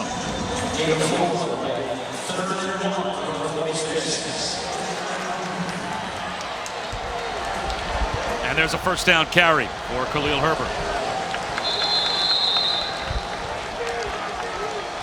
I think Virginia Tech should stay with this. You don't have to get super fancy right now. Like, you've got something working here. You just got 12 on the field 2 snaps ago. You get a big run, a conversion on 3rd and 1. Continue to play with that tempo and challenge the communication of North Carolina defensively. Hooker pulls it back, flips one in the flat to Mitchell, and Mitchell runs a man over. He is a physical player at tight end. We saw a pancake block in the first half that set up one of the touchdown runs for Khalil Herbert, and that time he pancaked the tackler. And they do a good job of kind of putting him in positions to play successfully.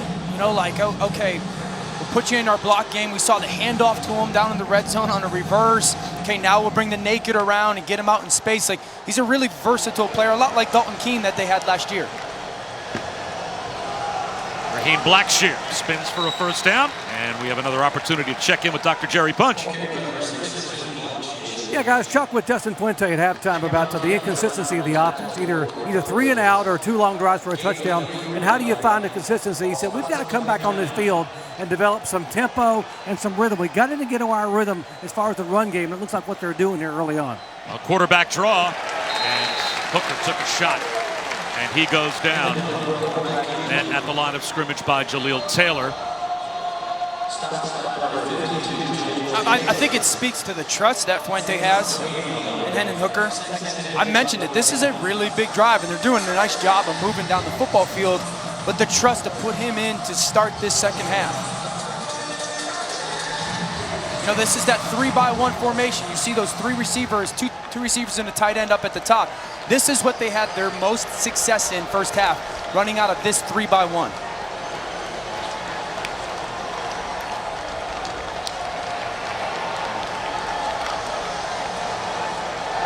Hooker, off play action, seam shot. He's got Trey Turner, and Turner has the end zone for a Virginia Tech touchdown.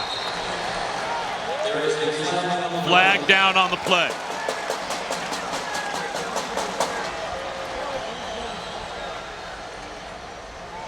Thrown back at the line of scrimmage.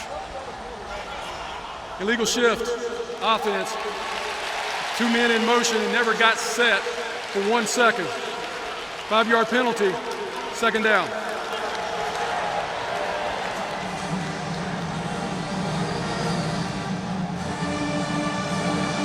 So wipe away the touchdown on what really was a tough call. Yeah, when both those guys moved at the same time, because what happened was Trey Turner came across the formation in motion, and then they flipped it back on the other side. When both of them are moving at the same time, both of them need to get set for 1 second. If it was just a motion guy, he doesn't have to get set, but since both of them moved at the same time, that's what the penalty was. Tunnel screen, and there's no tunnel there. Raheem Blackshear dropped behind the line. Another good read by Jaleel Taylor. I mean, Tamon Fox just playing as an outside defensive end type of player.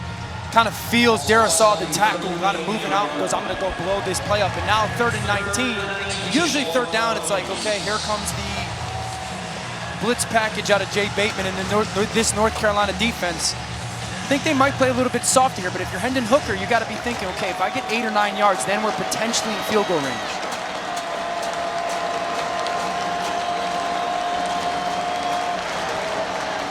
Here comes a blitz.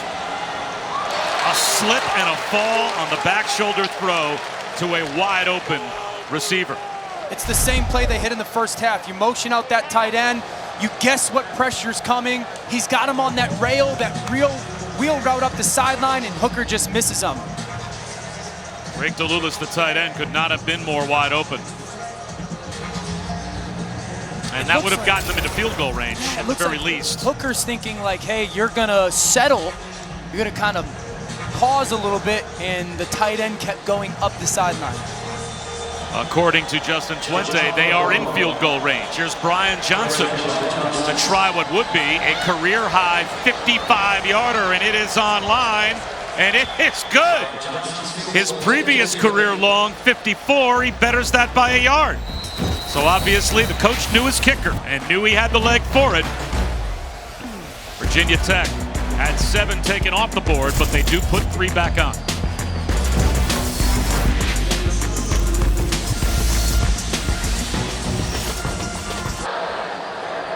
A missed opportunity. A moment ago. Dan will explain in a moment for Virginia Tech. This could have easily been a Drake Dulius touchdown and ends up being 3 instead. Well, so Carolina's going to bring the corner blitz, right? And what they're going to do for this play, Virginia Tech, is they're going to run a post at that receiver and then a kind of a rail shot to put this safety going over the top in the bind. It's the perfect play call. You guessed the blitz. The safety, the receiver runs right at the safety. Now look, that safety has closed his hips. He is taking that receiver, just throw the ball up the sideline if you're Hendon Hooker, and it's a walk-in touchdown. Your coach just dialed up the perfect play versus the blitz. You have to be able to hit that in that crucial moment. Their defense is looking for a stop now, and Michael Carter begins this drive for North Carolina with a gain of a couple. That 3rd and 19 miss makes me think I coach my kids flag football on Saturday morning. Second play of the game today, I dialed up an absolute gem. We practiced it all night.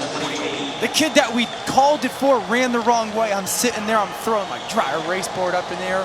I got to imagine that was Fuente on the sidelines.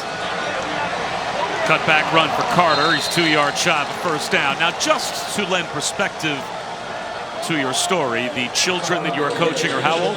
8. 8. Got it.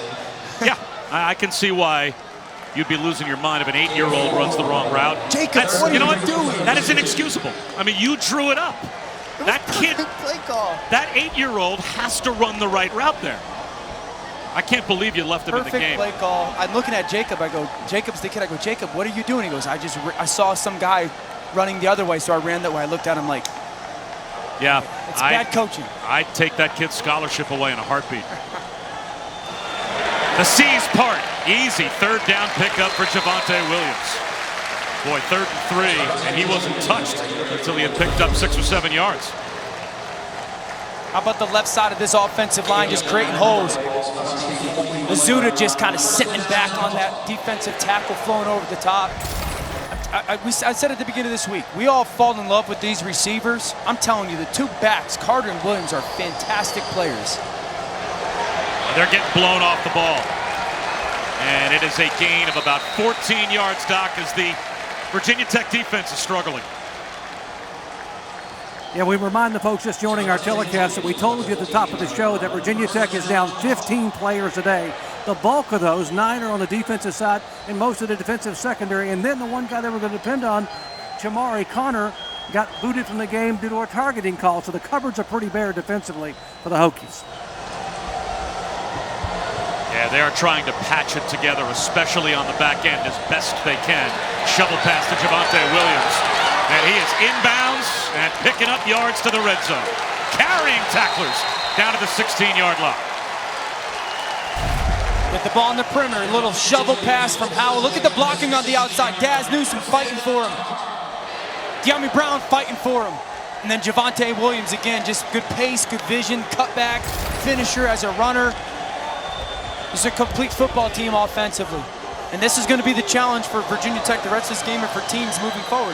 How do you match up? How do you stop all the talent, especially on the perimeters?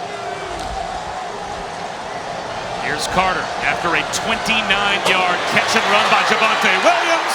Michael Carter caps the drive with a 16-yard touchdown run.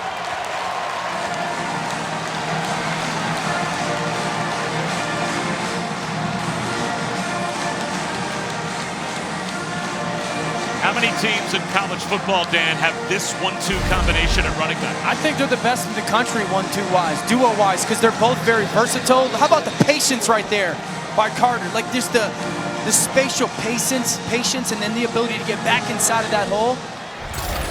But they're smart, they're tough, they're good in protection, they're confident, they're selfless, right? You got to be selfless as well, knowing someone else might get a couple carries of yours. 6-play touchdown drive, and 5 of the 6 plays were runs and a shovel pass. So made it pretty easy on Sam Howell as Michael Carter, he finds the end zone for the first time today.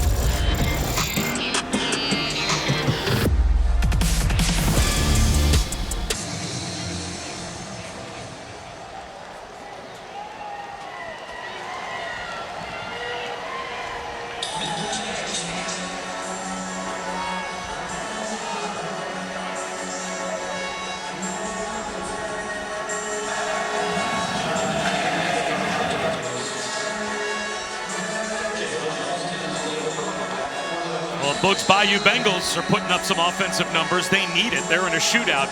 North Carolina, though, looks unstoppable right now offensively against Virginia Tech. We just saw a huge drive, right? Those tailbacks getting the ball a ton, and Carter and Williams being dominant. But first half is about these receivers. Formation into the boundary up top. That's going to cause that safety to wander that way as well. De'Ami Brown, I created you all that space. You go beat that corner. Little stutter step to the out. Beautiful throw by Sam Howell. How about the toe tap? The back end line. Again, ball into the boundary. Let's go motion. No one runs with them. Put that defender in conflict. Go run to that space. Daz Newsome. This is a team that is very diverse. It's very deep with their talent. And you got to pay attention to everybody at the skill positions. Hendon Hooker still in at quarterback for Virginia Tech. Play action to start this drive. Floats one up the seam. Tipped and hauled in with one hand by James Mitchell. He already has a touchdown on the ground, and he's dragged in tacklers all the way down to the red zone. Kind of living right. That ball almost gets picked off by Chapman. How about the hand-eye coordination by Mitchell to tip it up, track it down, turn a bad play into a huge one for their offense.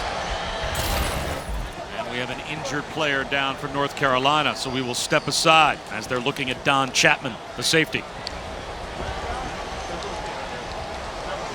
Back in Chapel Hill, Virginia Tech in the red zone. Don Chapman cramped up for North Carolina, so he is on the sideline. They'll run it with Herbert. He's down inside the 10-yard line before he stood up. Gain of about 8.5. It'll be second down and a long yard.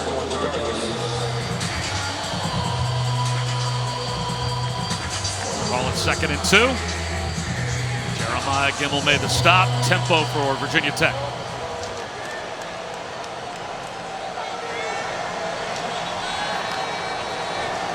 Hendon Hooker will keep it. 1st and goal.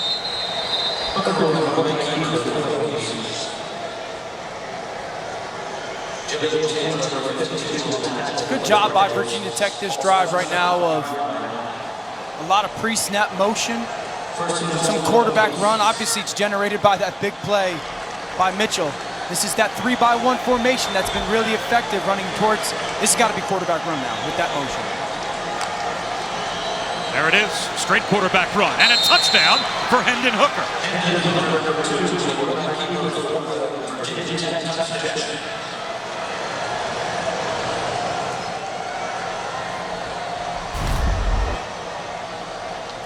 Great job using the motion. That back's gonna come all the way out here. You're gonna remove somebody from the box, right? Watch the defender go with him. Now that one extra guy's out. You see the point of attack, Mitchell, down block, pull that guard. Beautiful job by Mitchell getting up to the backer, and then Hooker dipping right underneath. 42-24, maybe it's not over yet, as Virginia Tech will put their defense back out on the field. Hoping for a stop, Doc. And indeed they are, but we might want to explain to people why Hendon Hooker has not played thus far this year. You know, the young man was a redshirt junior, expected to be the starter at quarterback for the Hokies before the Virginia game, but then a routine screening procedure showed an anomaly, something they said did not look normal, so they decided in an abundance of precaution, that's the word they use, an abundance of precaution, the medical staff opted to run some more tests. They were able to find out it was simply a variation of normal. He is okay, was able to get back to practice last week, and of course in the game for the first time this year here today.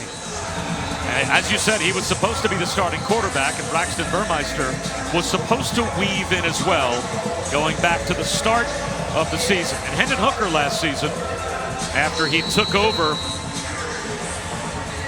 as the starting quarterback for Ryan Willis, started 8 games, and in the 8 games that he started, Virginia Tech averaged 36 yards a game, and they'll try the surprise onside kick and see if they can steal a possession, and it looks like they will.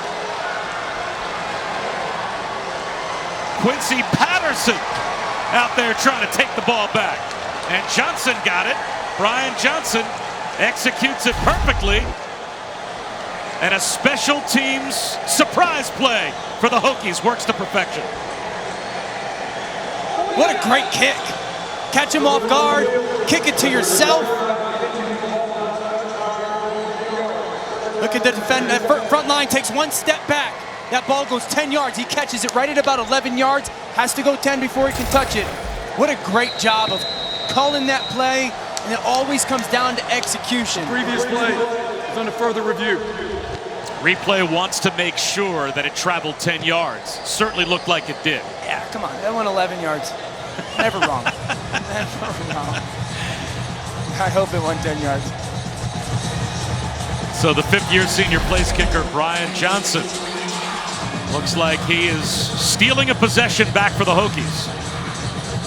Yeah.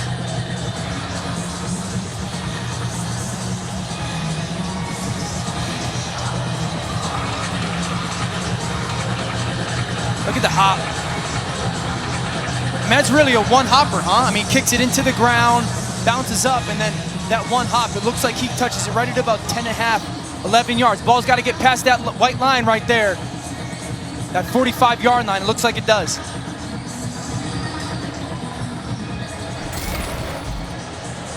After further review, ruling on the confirmed. First down. So now Virginia Tech steals a possession.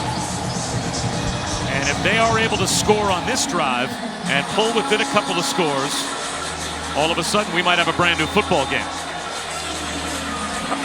I feel like their offense has been relatively good today. They've had some punch, there's no question about it. But Hendon Hooker kind of comes out this second half, has that play to Mitchell, kind of spurs a drive, and now you're feeling relatively good if you're Virginia Tech. You feel like you've got some stuff in your run game that you can take advantage of, especially going back towards 82 Mitchell.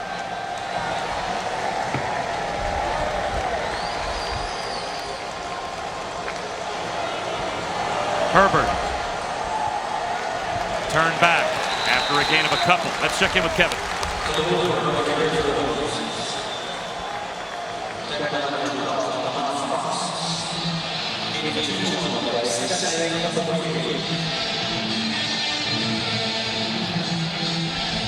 So the Red River rivalry is a one-score game.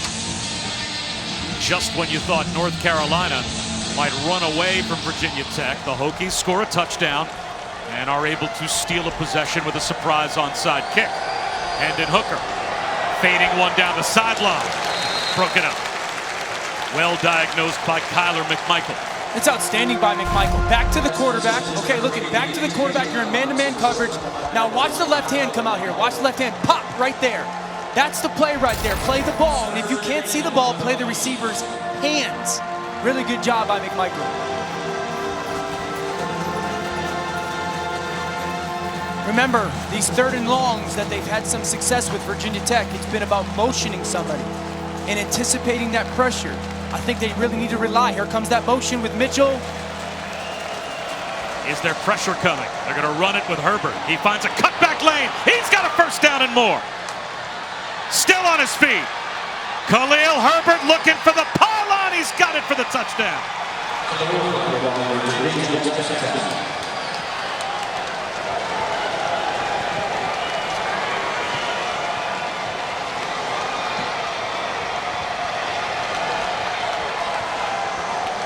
How great is this by Virginia Tech's offensive line? Go up, now watch it cut right. There. Beat that safety that's flying upfield and just continue to attack downfield if you're Herbert. Trey Turner down there throwing a block. What a play call. By Brad Cornelson and Justin Fuente in this Virginia Tech offense. 42-31. It's an 11-point game with 5 minutes to go in the third. Again, that number 25, Khalil Herbert, that is Frank Beamer's old 25. He has the honor of wearing it today. It's making it stand up. Well, North Carolina's going to pressure, right? You're going to see these two guys are going to come off the edge, all right? Watch those two defenders come off the edge, and then this offensive line is just going to come up to that second level. Once those blitzers come at the top, and you shut off that penetration. Watch the blitzers come. Now freeze. You've shut off that penetration. Look at this seam you've created. You shut off that penetration. You got a block here and a block here. That creates that huge hole, and let it ride.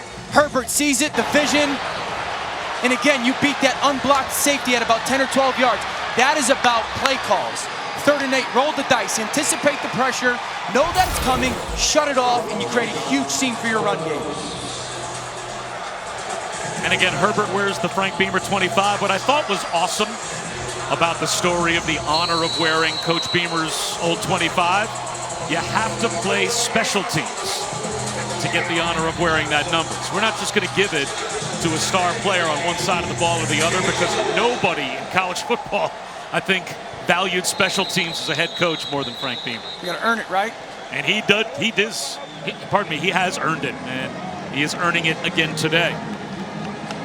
Well, tomorrow night, LeBron and the Lakers again will try and win the NBA championship, while Jimmy Butler and the Heat again will try and hold them off and force a Game 7.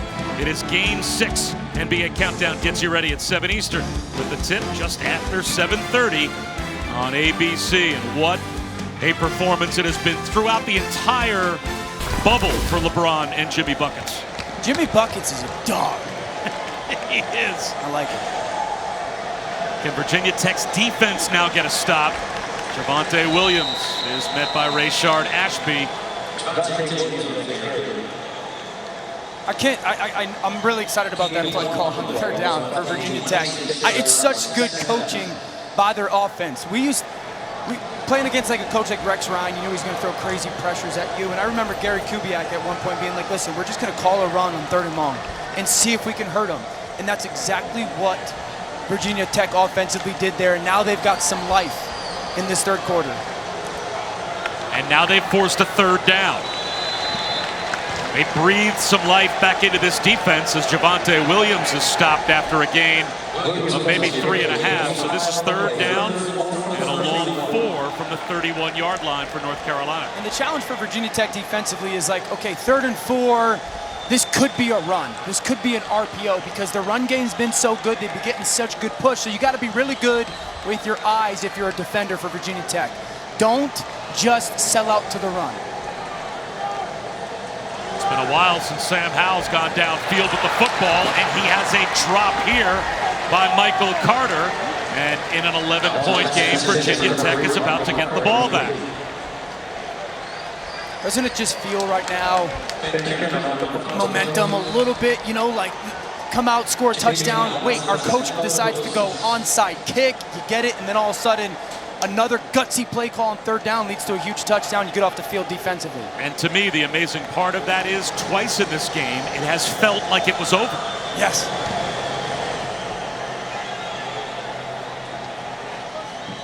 This one returnable for Tavion Robinson, but he gets cut down right away. Let's check in with Kevin Nagandi.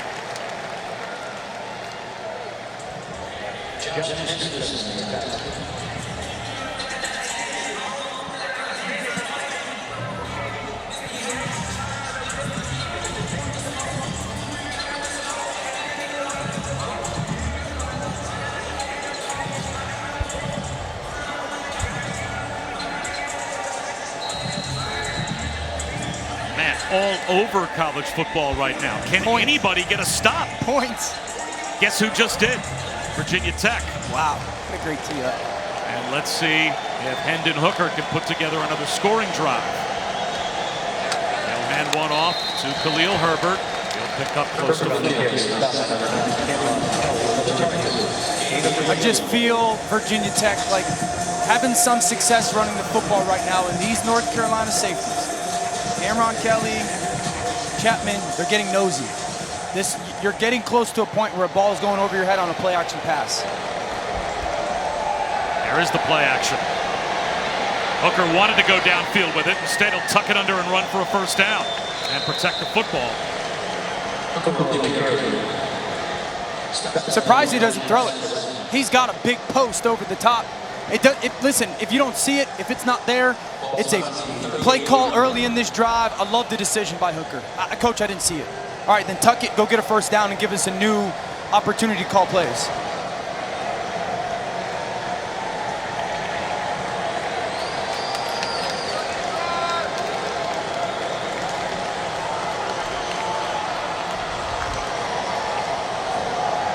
Herbert tries to turn the corner and does. Submarines out to the 45-yard line. I gotta be honest, I didn't know James Mitchell was this good of a blocker. Right side of your screen, right? Right there, look at him, start to turn. I mean, we've mentioned a couple times today, 4 or 5 times, how good of a blocker he is. He's a really good pass catcher. Usually you don't see that. You know, the pass catching tight end still be willing and able to go be a part of the blocking. He's been impressive as a blocker today.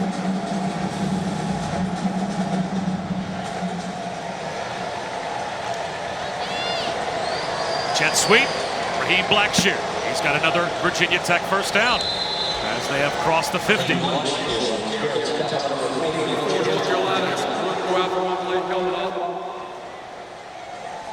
Twice in this game, Virginia Tech was down by 3 touchdowns. Yeah. 21-0, blitzed right off the opening jump, and then when they cut it to 21-14, North Carolina came back with a couple of scores and made it 35-14, and yet they have continued to counterpunch and answer, and they're driving to try and make this a 1-score game. Herbert to the 44-yard line, a gain of 3. Yeah, I'd even say this. We came onto the show today and we talked about everything they've overcome, how it's impressive, how impressive it was that they just played the games, let alone look good and 2-0. Me, right now, just impression-wise, I don't even care what happens the rest of this game. I'm so impressed with Virginia Tech. The fight, the commitment, the leadership, the not giving up. They could have quit and had a ton of excuses, and they haven't done it yet. Play action. Hooker dumps one to Mitchell in the flat, makes a man miss, and lowers the boom on Cameron Kelly and picks up another first down. James Mitchell making himself some money today. Watch right side of your screen. Okay, now eyes to the quarterback. Give me the ball. All right, now go make a play in space. Gamel, you can't get me down. Finish it. James Mitchell's earned himself some money today. He's become a big-time player for this offense. Virginia Tech down at 1 point, 42-17. But they've cut the lead to 42-31. What might be the final play of the third quarter.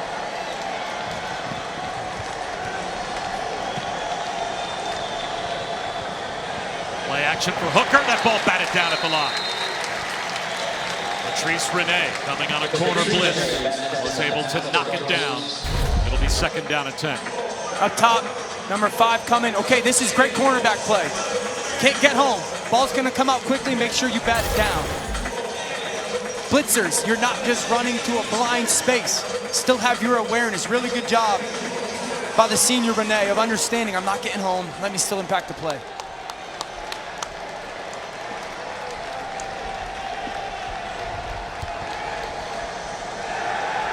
Step back for Hooker. Down the sideline, wide open. Tavion Robinson, touchdown.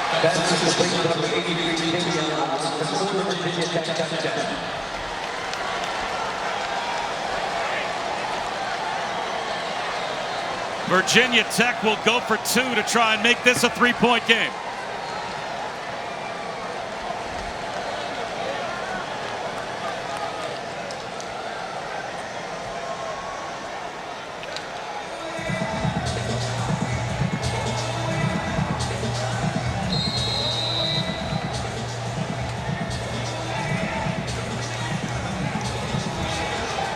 The Hokies to try to pull within a field goal. And just blown dead before they can snap the ball. Looks like a timeout was called on defense by North Carolina.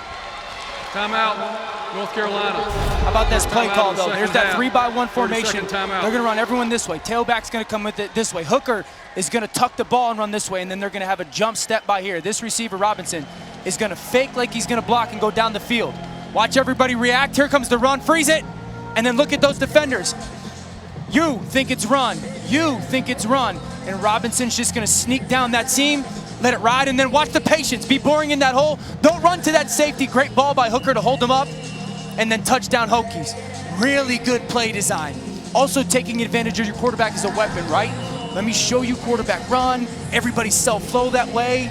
Bad eyes by Carolina's defense. Great play call. We've seen a lot of really creative, terrific play design by both of these teams today. I mean, you have to, you'd think, when both teams are over 400 yards of total offense, but trying to create those matchups to space that you've been illustrating all day. Yeah, I mean, football is about space right now, and it's about trying to just attack certain people. And then so when you get a corner that's out there and you go, okay, I got a receiver here, But now I have flow with the running back, flow with the quarterback, and he's tucked the ball. I'm thinking run. A 2-point try for the Hokies. Hooker to the goal line, and that's broken up. So Virginia Tech has cut the lead down to 5, and boy, the response after response led by Hendon Hooker. Beautiful job on that quarterback draw. How about the onside kick? Not only kicking it, but getting it yourself. Herbert, again, third down, anticipate the blitz, put great vision, and then just kind of this never say die attitude. I'm not gonna quit. I'm gonna try and go find that pylon. And then this beautiful play call again, the fake quarterback run, the great throw to Robinson, who finishes as well. Virginia Tech came out of this second half saying, we're going to make this a 4-quarter football game, and they did that in 15 minutes. And you have to think with the last 4 possessions, this is Hendon Hooker's game the rest of the way. Well, yeah, I mean, we came out of the second half, I said, I would have played Burmeister, swing and a miss on that one. That's why I'm up here and Fuente's down there, but I think that he's given them the ability to throw the football downfield. They've got some big plays in their pass game and probably just a little bit more comfort in their offense. You know, they had scored their touchdown before, and he just walked over to the sideline and had great leadership. Going over to his teammates, encouraging them, telling them there's plenty of game left, and he was right. Michael Carter out to about the 25-yard line on the return. And again, last season, Hendon Hooker averaged about 14 points per game more running the offense than when he did not play. And now it goes back to Sam Howell, who was nearly flawless in the first half, but he really hasn't had an opportunity to open it up much in the second half. 2 throws in the second half. That is incredible. You want to kind of point to something that's been a huge kind of story of this second half. North Carolina hasn't had the football. They just haven't had the football. And Sam Howell's 1 for 2, and one of those drops is a 3rd down drop by Michael Carter. Time of possession, a 10-minute advantage for Virginia Tech. And a 1-yard gain on first down. Javonte Williams brought down to end the 3rd quarter. What a comeback by Virginia Tech as Michael Carter made a big play earlier, but Virginia Tech has responded. We'll come back after this message and a word from our ABC stations.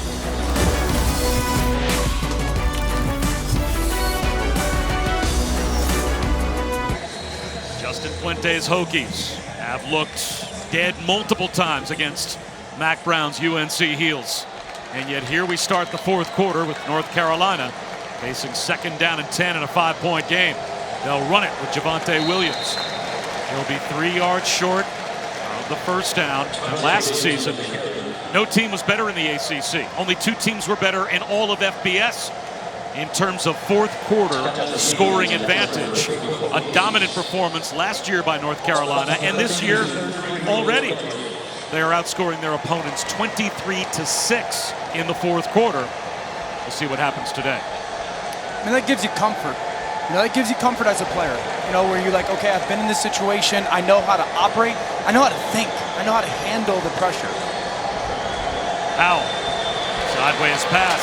Michael Carter gets a block and a first down.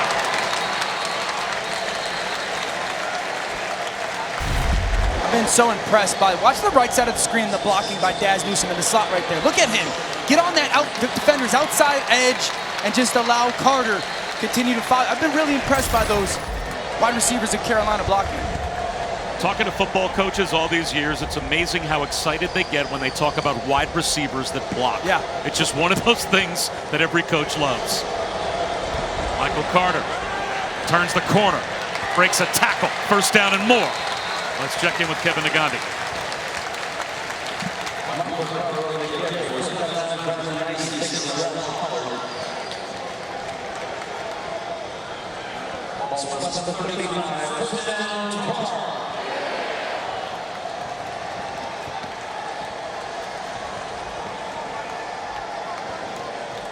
It has been a roller coaster in the Big 12 since the start of the season.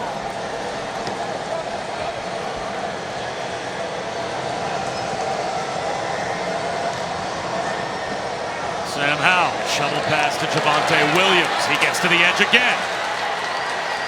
steps out of bounds with a gain of 20 more yards.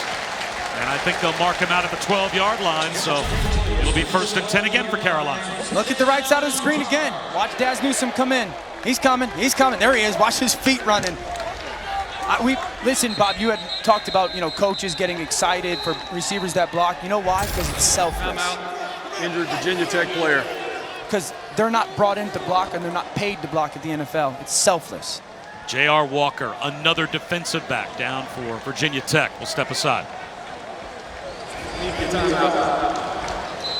return with our Pacific Life game summary. And the overall game summary between Virginia Tech and North Carolina is North Carolina keeps on taking big leads, and Virginia Tech keeps on coming back, 20 unanswered to end the 3rd quarter. Now they're looking for a red zone stop.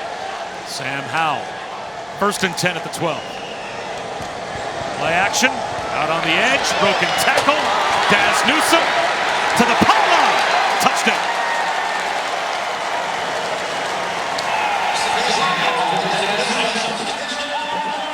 Just an RPO like we saw all first half. That nickel blitzes off Newsome. Okay, now give me a place to throw that football. The corner tries to knife inside. De'Ami Brown gets a piece, and now it's just effort. Now it's just effort and fight to get into that end zone. Daz Newsome is doing everything for this football team today. Just a great player who's got great toughness, quicks out of that slot, but just the will to go make the play. I mean, that's exactly what Phil Longo wants. Like, hey, man, that's not a great play design. They didn't just draw something up in the lab right there. It was just like, our guy's really good. If their guy leaves him alone, throw him the football. We recruited him for a reason. Go make a play.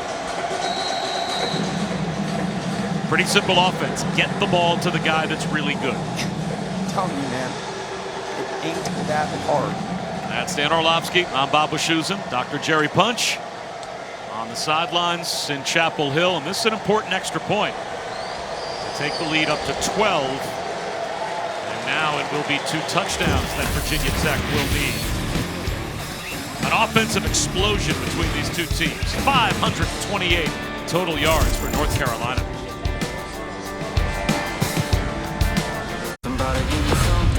Something to believe. ESPN, home of the College Football Playoff. College football on ABC is presented by PlayStation 5. Play has no limits. And in part by Pacific Life. More than 150 years strong.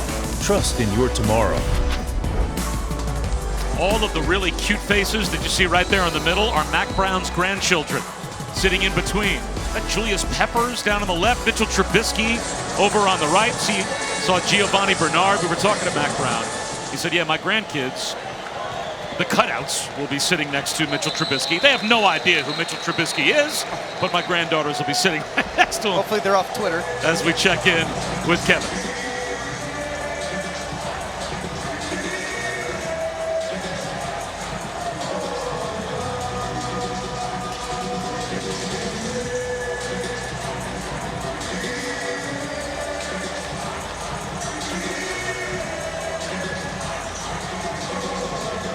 I haven't heard excitement in Booger's voice like that in years. I mean, goodness, probably because he hasn't seen defense at LSU in the last 7 months. Oh, that hurts. Man, they got excited over that. Look at what LSU's doing today. You're probably right. It's like arena football in that game as well.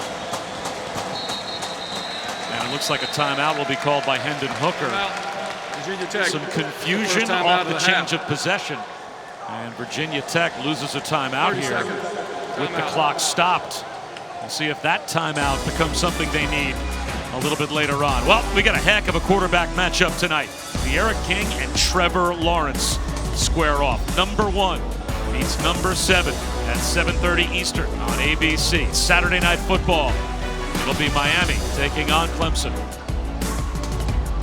Think De'Aaron King's made a difference for the Canes? I think he's closed, where the talent gap might be when really talking about some of the better teams, not only ACC, but in the country. Like, I think he closes that gap for them. He's a perfect fit for Rhett Lashley's offense and just kind of using him as a dual threat weapon.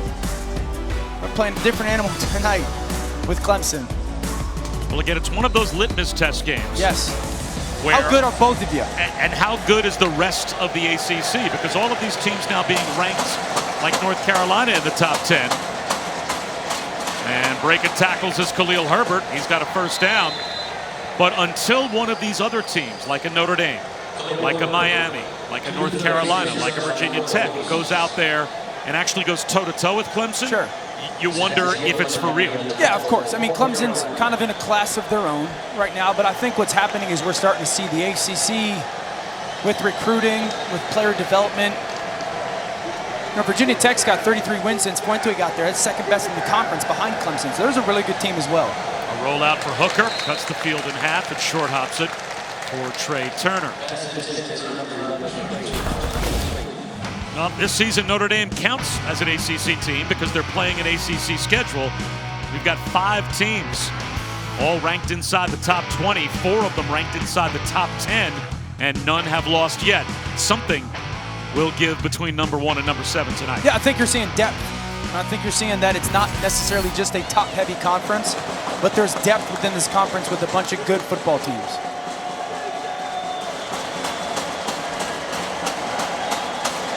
Hooker out of the pocket, buying time, and throws it away. Virginia Tech plays Clemson second to last game of the season. And if North Carolina is going to play Clemson, it would have to come in the ACC title game, as they are not on their regular season schedule.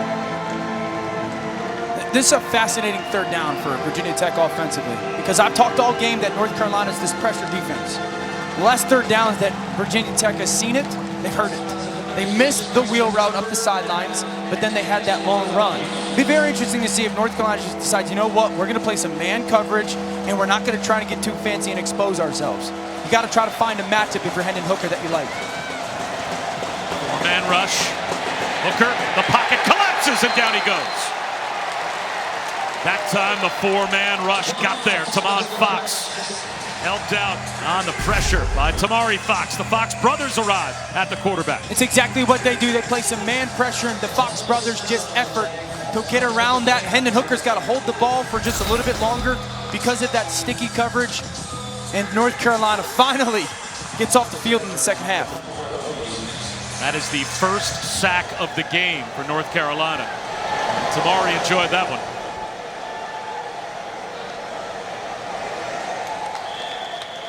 Fair catch is made by Daz Newsome. The defense steps up and makes a play for North Carolina. Stops a rolling Virginia Tech offense.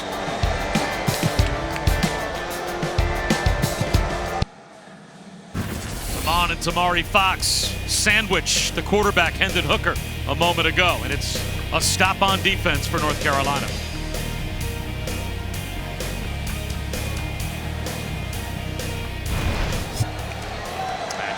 Ball back to Sam Howell. Another swing pass into the left flat. This time Javonte Williams gets a couple of blocks, and it's about 15 more yards for the North Carolina offense. They've got impact players on both sides of the ball that are related, because not only the Fox brothers on defense, but Diami and Chafrey Brown. That's a dangerous pair of wide receivers on the offensive side of the ball. It's good recruiting. It's 2 Sell for it 1. to the parents, you That's know? right. We'll take both of them. Well, it certainly speaks to how much fun the older brothers have, and when the younger brother follows him a couple of years later. As Diami Brown has had a big day. 3 catches, 86 yards, and a couple of touchdowns. Here's Michael Carter to the 40-yard line, picks up 3. Let's check in with Kevin.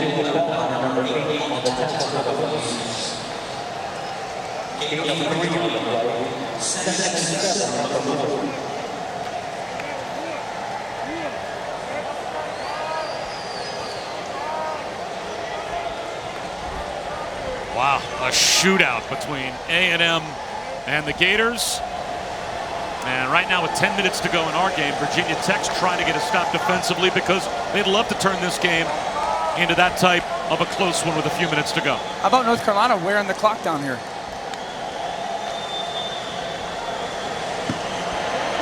Michael Carter into the secondary again.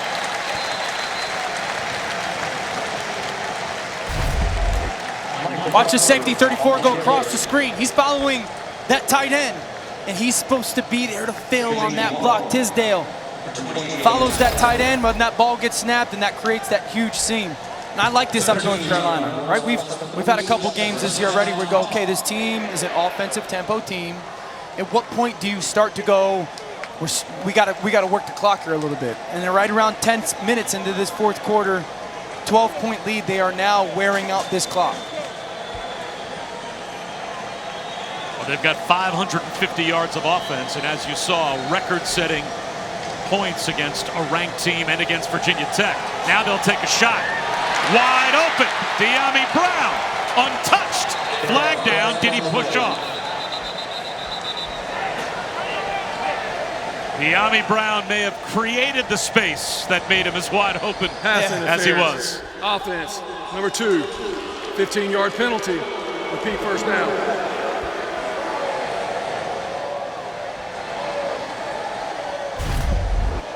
Just going to be a go route up top. Watch the right arm. Fight, hand fight. Stab, push off. I could argue that Strong held onto it as well. Nah, that's a good stab.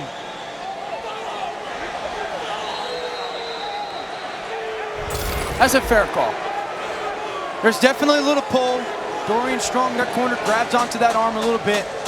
But PI, their separation, what caused the separation?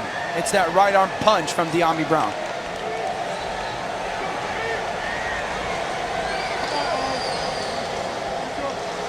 First and 25, Michael Carter. Are you kidding me? Are you kidding me?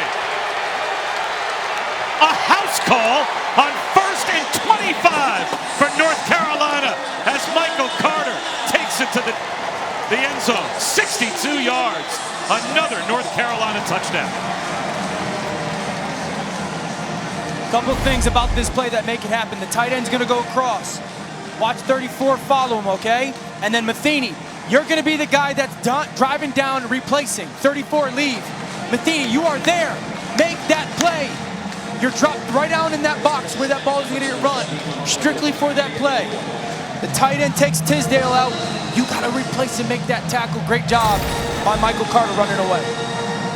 Well, Tyler Matheny is a walk-on safety, third stringer, but we talked about all of the COVID-related absences and the injuries in the secondary for Virginia Tech.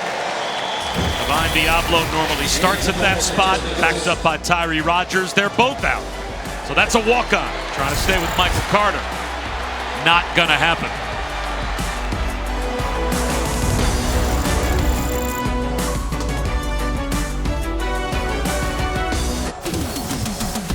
What a performance for North Carolina at all of their skill position spots, but especially on the ground. The Heels have 364 yards rushing. You got that many yards, both of your running backs are going to be having career days, and Michael Carter, 214 yards. That is a career high.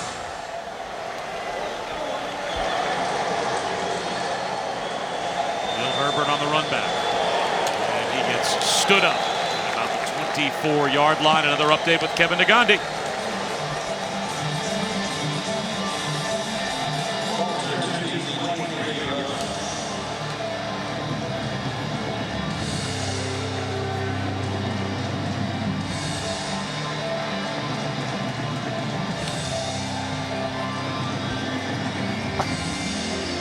I cannot wait. First of all, I cannot wait to see Booger after that comment. I'm gonna remember that one when you go, is this a gimme from 4 feet? I'm like, nope, need to see it. And I cannot wait to see Marcus Spears. Swing pass to Blackshear. Guess I'm wondering what was inaccurate about that comment from Booger. Oh, now you're jumping on board too, huh? Just because we're in the same room together. Okay, Mark Men. I got it. Hey, you know, I'll be. You know what? Next time I play golf with you, nothing good. I need to see it go down into the cup every time. Booger, if you're listening right now, I would be honored to be your partner in a Nassau against Dan Orlovsky any day. Blackshear, that's a first down. But Virginia Tech, they're going to have to play with all the tempo we've seen so far today as the ball got taken away, at least according to North Carolina, but the officials are going to rule it down. as Virginia Tech needs to pile up some points in the last 8 minutes.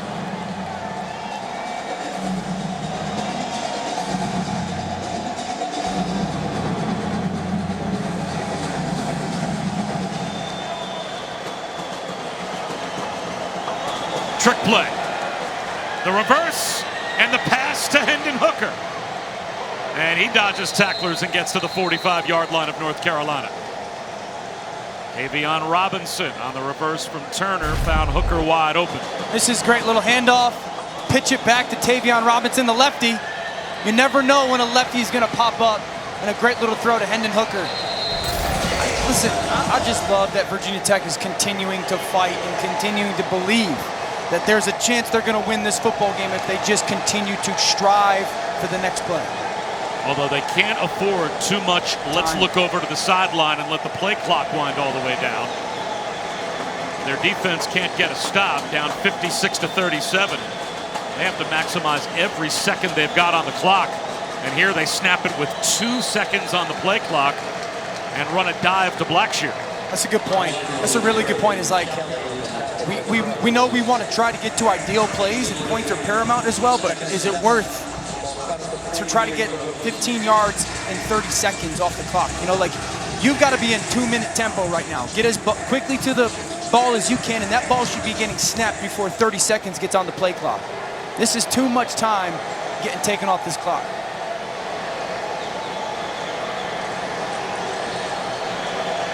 Cutback run.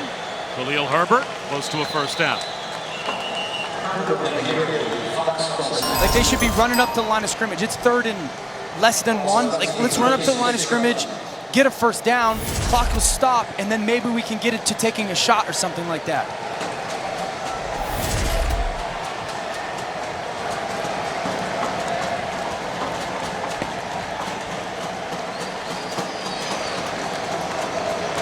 It is a first down run, as Herbert will stop the clock.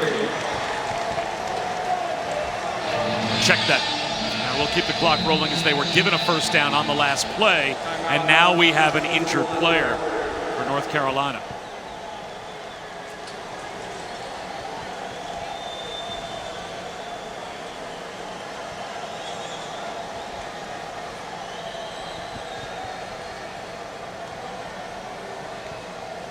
Another update from Kevin Nagandi. Here's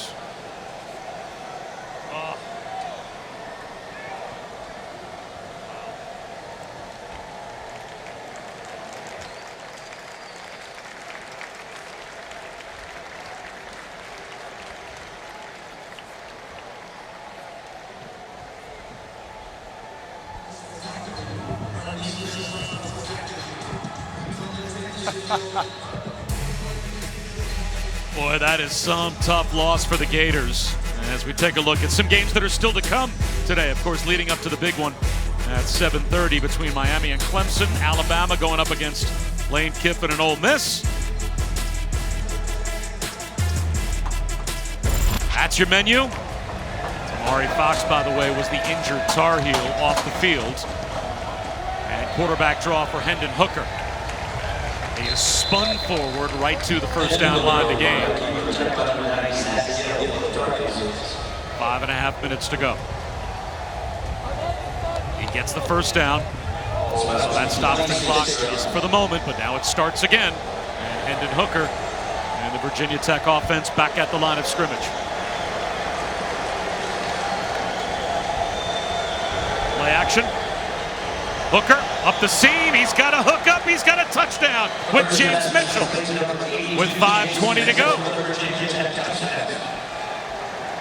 You have to go for 2 here if you are Virginia Tech, and their offense will do just that.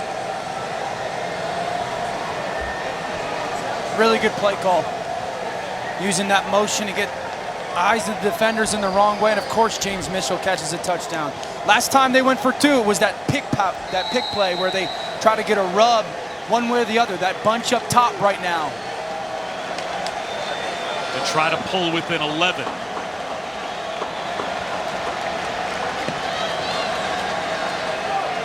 Back shoulder throw, incomplete. So they're still down, needing 2 touchdowns now with 5:20 to go. Just watch Chapman here. As the motion comes this way, Mitchell's going to sneak right behind him. Chapman's going to have his eyes in the backfield. And that reverse, look at Mitchell sneak right behind him. Hendon Hooker, an aggressive throw. Really good job by Mitchell, just kind of being patient in that crosser. And then here's this one-step fade. Trying to get Tavion Robinson the ball. Actually, pretty good ball placement. Just would love to see Robinson just go fully extended to go make that catch.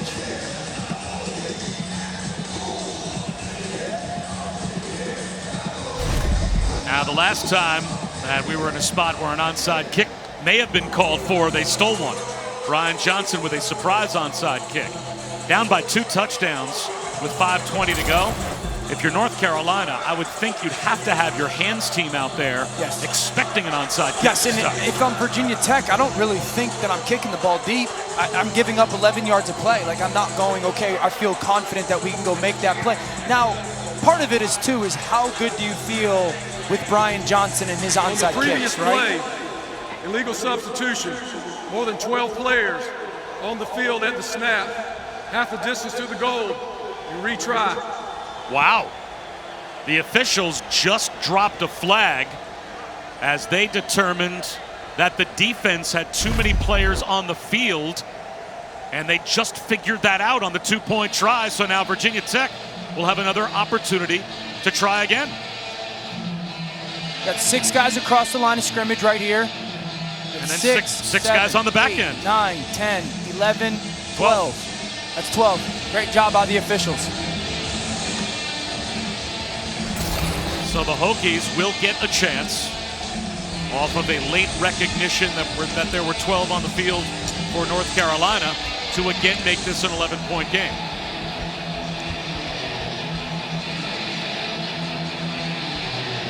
Okay, so we've seen the potential rub route. We've seen a one-on-one route.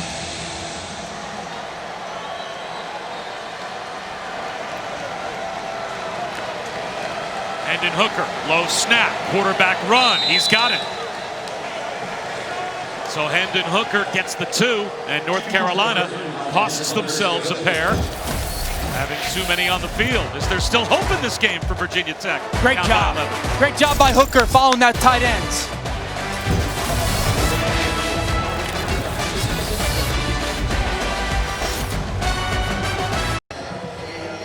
Shootout between North Carolina and Virginia Tech, 56-45.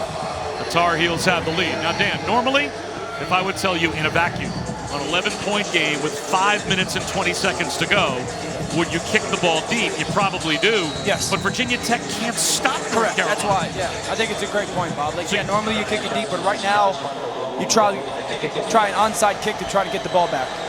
And there is the attempt. It is loose and covered up. Well, now you have to send your defense out there, and I would think take risks and just send numbers to the line of scrimmage. Got to get the hop that you want. Great job by Trey Morrison being there.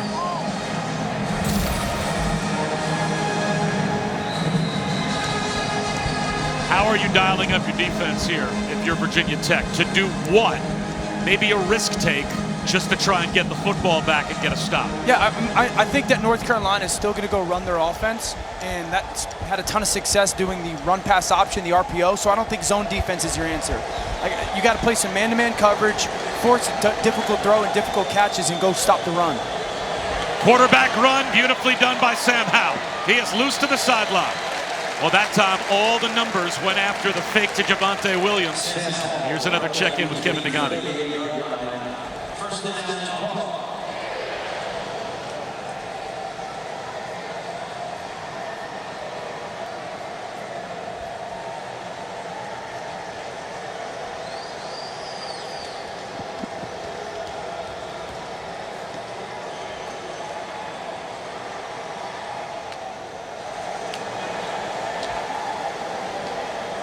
Good play call by North Carolina there, giving Sam Howell the opportunity to tuck in and run.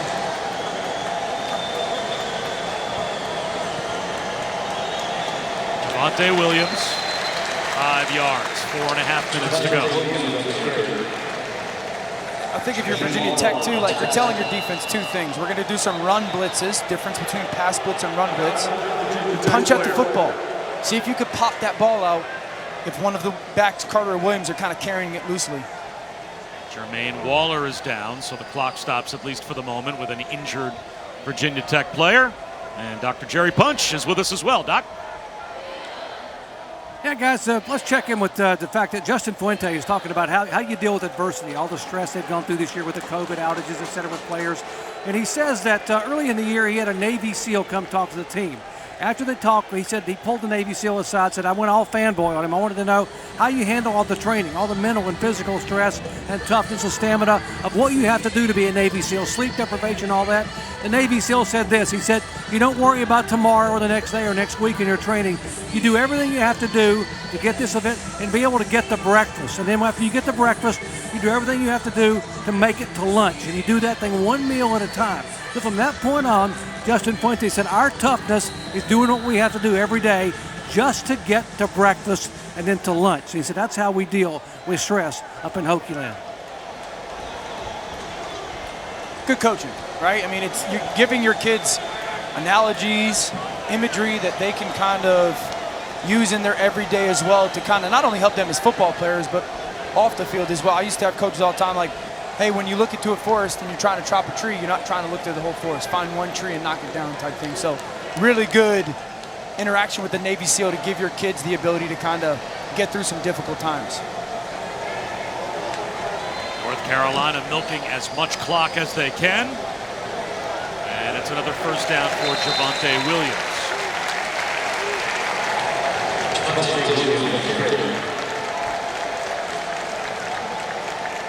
I don't think you're thinking timeouts just yet. If you're Virginia Tech, you only have 2 left. Remember, they started the second half and used one.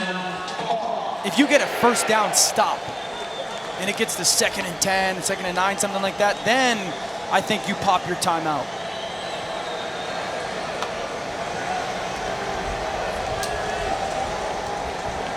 You got to keep your eyes on the quarterback.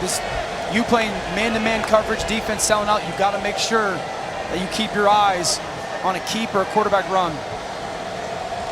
They'll play power football here with Javonte Williams, and now will Virginia Tech call a timeout? They probably should with 3:01 to go, and yes, second timeout of the half. They will call a timeout. We'll step aside for 30 seconds.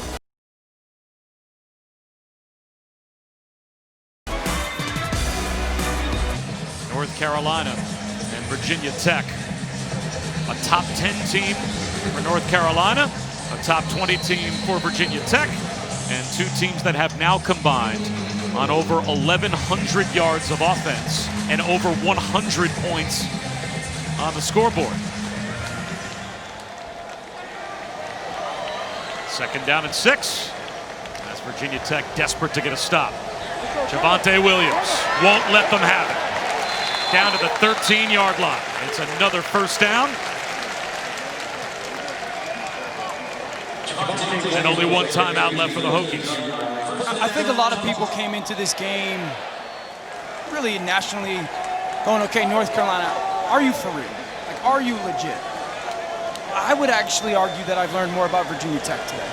With all due respect to North Carolina, you guys have been amazing today. You're a really, really good football team, but for what Virginia Tech has had to handle, and to have 2 minutes and 30 seconds left in the game and still somewhat be in this game, to continue to fight, like that is so impressive for their leadership with Justin Fuente, for their whole program, and for their kids that have been thrust into, okay, you don't know if you're going to play, we don't know who's playing. I've learned so much in games, so much respect for Virginia Tech. Sam Howell spends a timeout for North Carolina with the play clock winding down. Another update with Kevin Nagandi.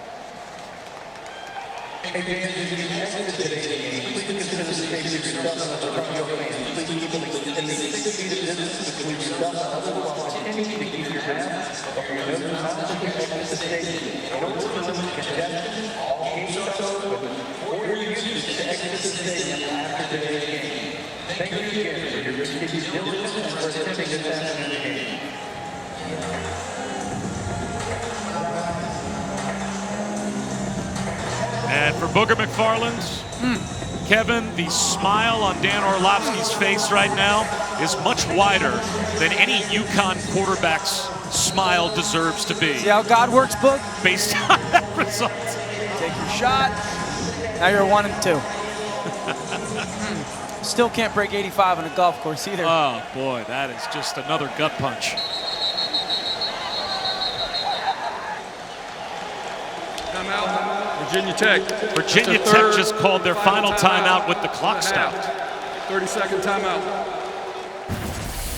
Well, that's the end of the game if you're Virginia Tech. Now you've got no timeouts left. Not that they were stopping North Carolina anyway. This is the first time in the history of North Carolina's program that they've got 2 running backs to go over 150 yards in the same game. Yeah, big time. Carter's kind of started it with a little bit of a power game, get that backside guard, but how about the vision? And then again, you stretch, cut back. Get those linebackers to overflow, quick feet through the hole. How about this one? Okay, you leave 34, unblocked defender, you're not good enough. I'm too good. Speed to stretch to the edge, and then home run ability. Outstanding tailback. Michael Carter, the senior from Florida. How many touches? How many touches can you get him? That's going to be a challenge for this offense moving forward because he's a versatile player, a Doak Walker watch list participant, added element to this offense. They'll run it again with Javonte Williams. And really, North Carolina at this point could take a knee. They could take the clock all the way down to about 1.5 minutes to go. If they just kill maybe 7 or 8 extra seconds with a couple of kneel downs, they can go victory formation at this point because Virginia Tech called their last time out with the clock stopped. Yeah, but you know why coaches are weird? Because they don't want the kneel down to be a negative yard. I've had coaches say that don't take a knee. It's 4 yards off of our overall yardage total. I think the yardage total today is going to work out for Carolina, as that is a very rare play for 0 or minus yards for their offense. They have run 64, now 65 plays in the game. They're averaging 10.5 yards per play today. I mean, snap the ball, and it's a North Carolina first down. I mean, think about it. If you're Virginia Tech, you have 500 yards of offense. You're 50% on 3rd down, which is outstanding. You don't turn the football over. You win the time of possession. And you were never even in control of the football game. It just speaks to how explosive North Carolina was offensively today.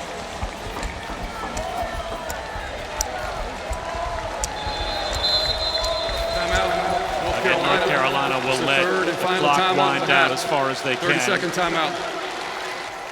And call their final timeout before 3rd down with 51 seconds to go. Well, for the Tar Heels, again, they don't have Clemson on their schedule, but it doesn't mean they don't have games lurking out there that could be huge because they've got 2 opponents that right now are ranked in the top 7 that are back-to-back towards the end of the season. Right around Thanksgiving, huh? It's going to get really interesting. I mean, I think they'll be favored in every game up until then. Yeah, no question. Yeah, and we'll see what happens with Notre Dame and Miami over the next 6 weeks or so, 7 weeks, but that'll be an interesting Thanksgiving week for the Tar Heels. And next Saturday on ESPN, you will see their game against Florida State.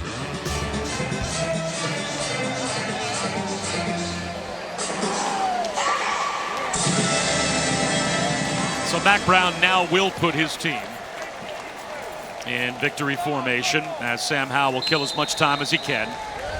And there's about a 5-second differential. So on 4th down, if Sam Howell just goes back, runs around a little bit, that'll end the game. You think Mack Brown's having some fun now? We talked to him yesterday. Boy, he said, really my entire goal now is to do, and he was very honest, what I did not allow myself to do when I was at Texas. And that is have fun. Enjoy it. And not worry too much and let the kids have fun and have this, the overall spirit of our program, not the weight of the world on our shoulders. It's hard to not have that happen in Austin. It's a different vibe in Chapel Hill, certainly from a football standpoint, but he's accomplishing his goal. Yeah, and I also give him credit because he also was very blunt and honest saying, I know that I know that I'm a little bit in a different place with my career than some other coaches who can't necessarily do that. I don't like this. Well, out of Holyfield. Dax Holyfield gave a little shot to Sam Howell after Howell had taken a knee. And now you don't want to see an ugly end to this game. The coaches are out there trying to separate the two sides. A couple of unsportsmanlike conduct flags, it looks like, have been thrown on Virginia Tech with only 1 second to go. And I think sometimes defenders think the quarterback's trying to be disrespectful there. Well, think about this. If North Carolina wanted to be disrespectful to Virginia Tech, or they would have been trying to score. Right. He's just trying to burn time. Look at 4 up top, Holyfield.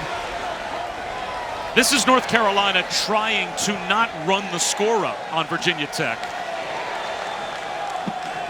If Mac Brown and the Heels wanted to try and add another 7 points on the board just to run the score up, they easily could have, and yet they're trying to take a knee to end the game.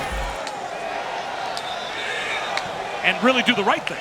No, I agree. And sometimes, again, defenders think the quarterback's trying to show off. And he's just trying to take 4 or 5 seconds off the clock, and so they don't ever have to take another snap.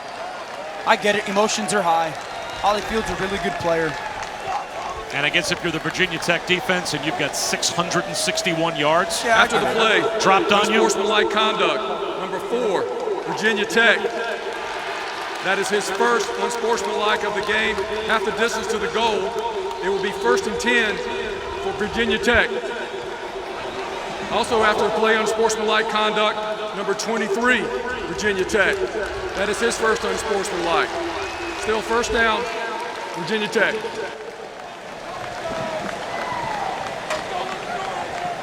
The Hokies offense will run 1 play. And North Carolina will celebrate 3 wins to start off the season.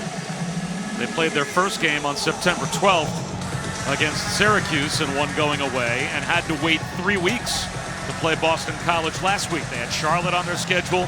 That was a COVID cancellation, as they had a roller coaster ride just to be able to get back on the field to play last week.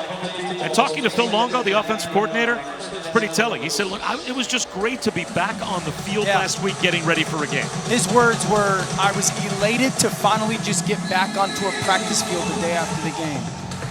And I thought that was really cool. Like, it was about just being out there, working with the kids, being part of the football routine.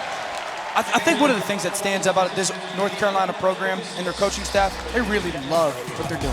Virginia Tech ends at 56-45 is the final. North Carolina over the Hokies. After a quick break here on ABC, Texas Tech takes on Iowa State in Ames. For Dan Orlovsky and Dr. Jerry Punch, I'm Bob Wischusen. Thanks for watching.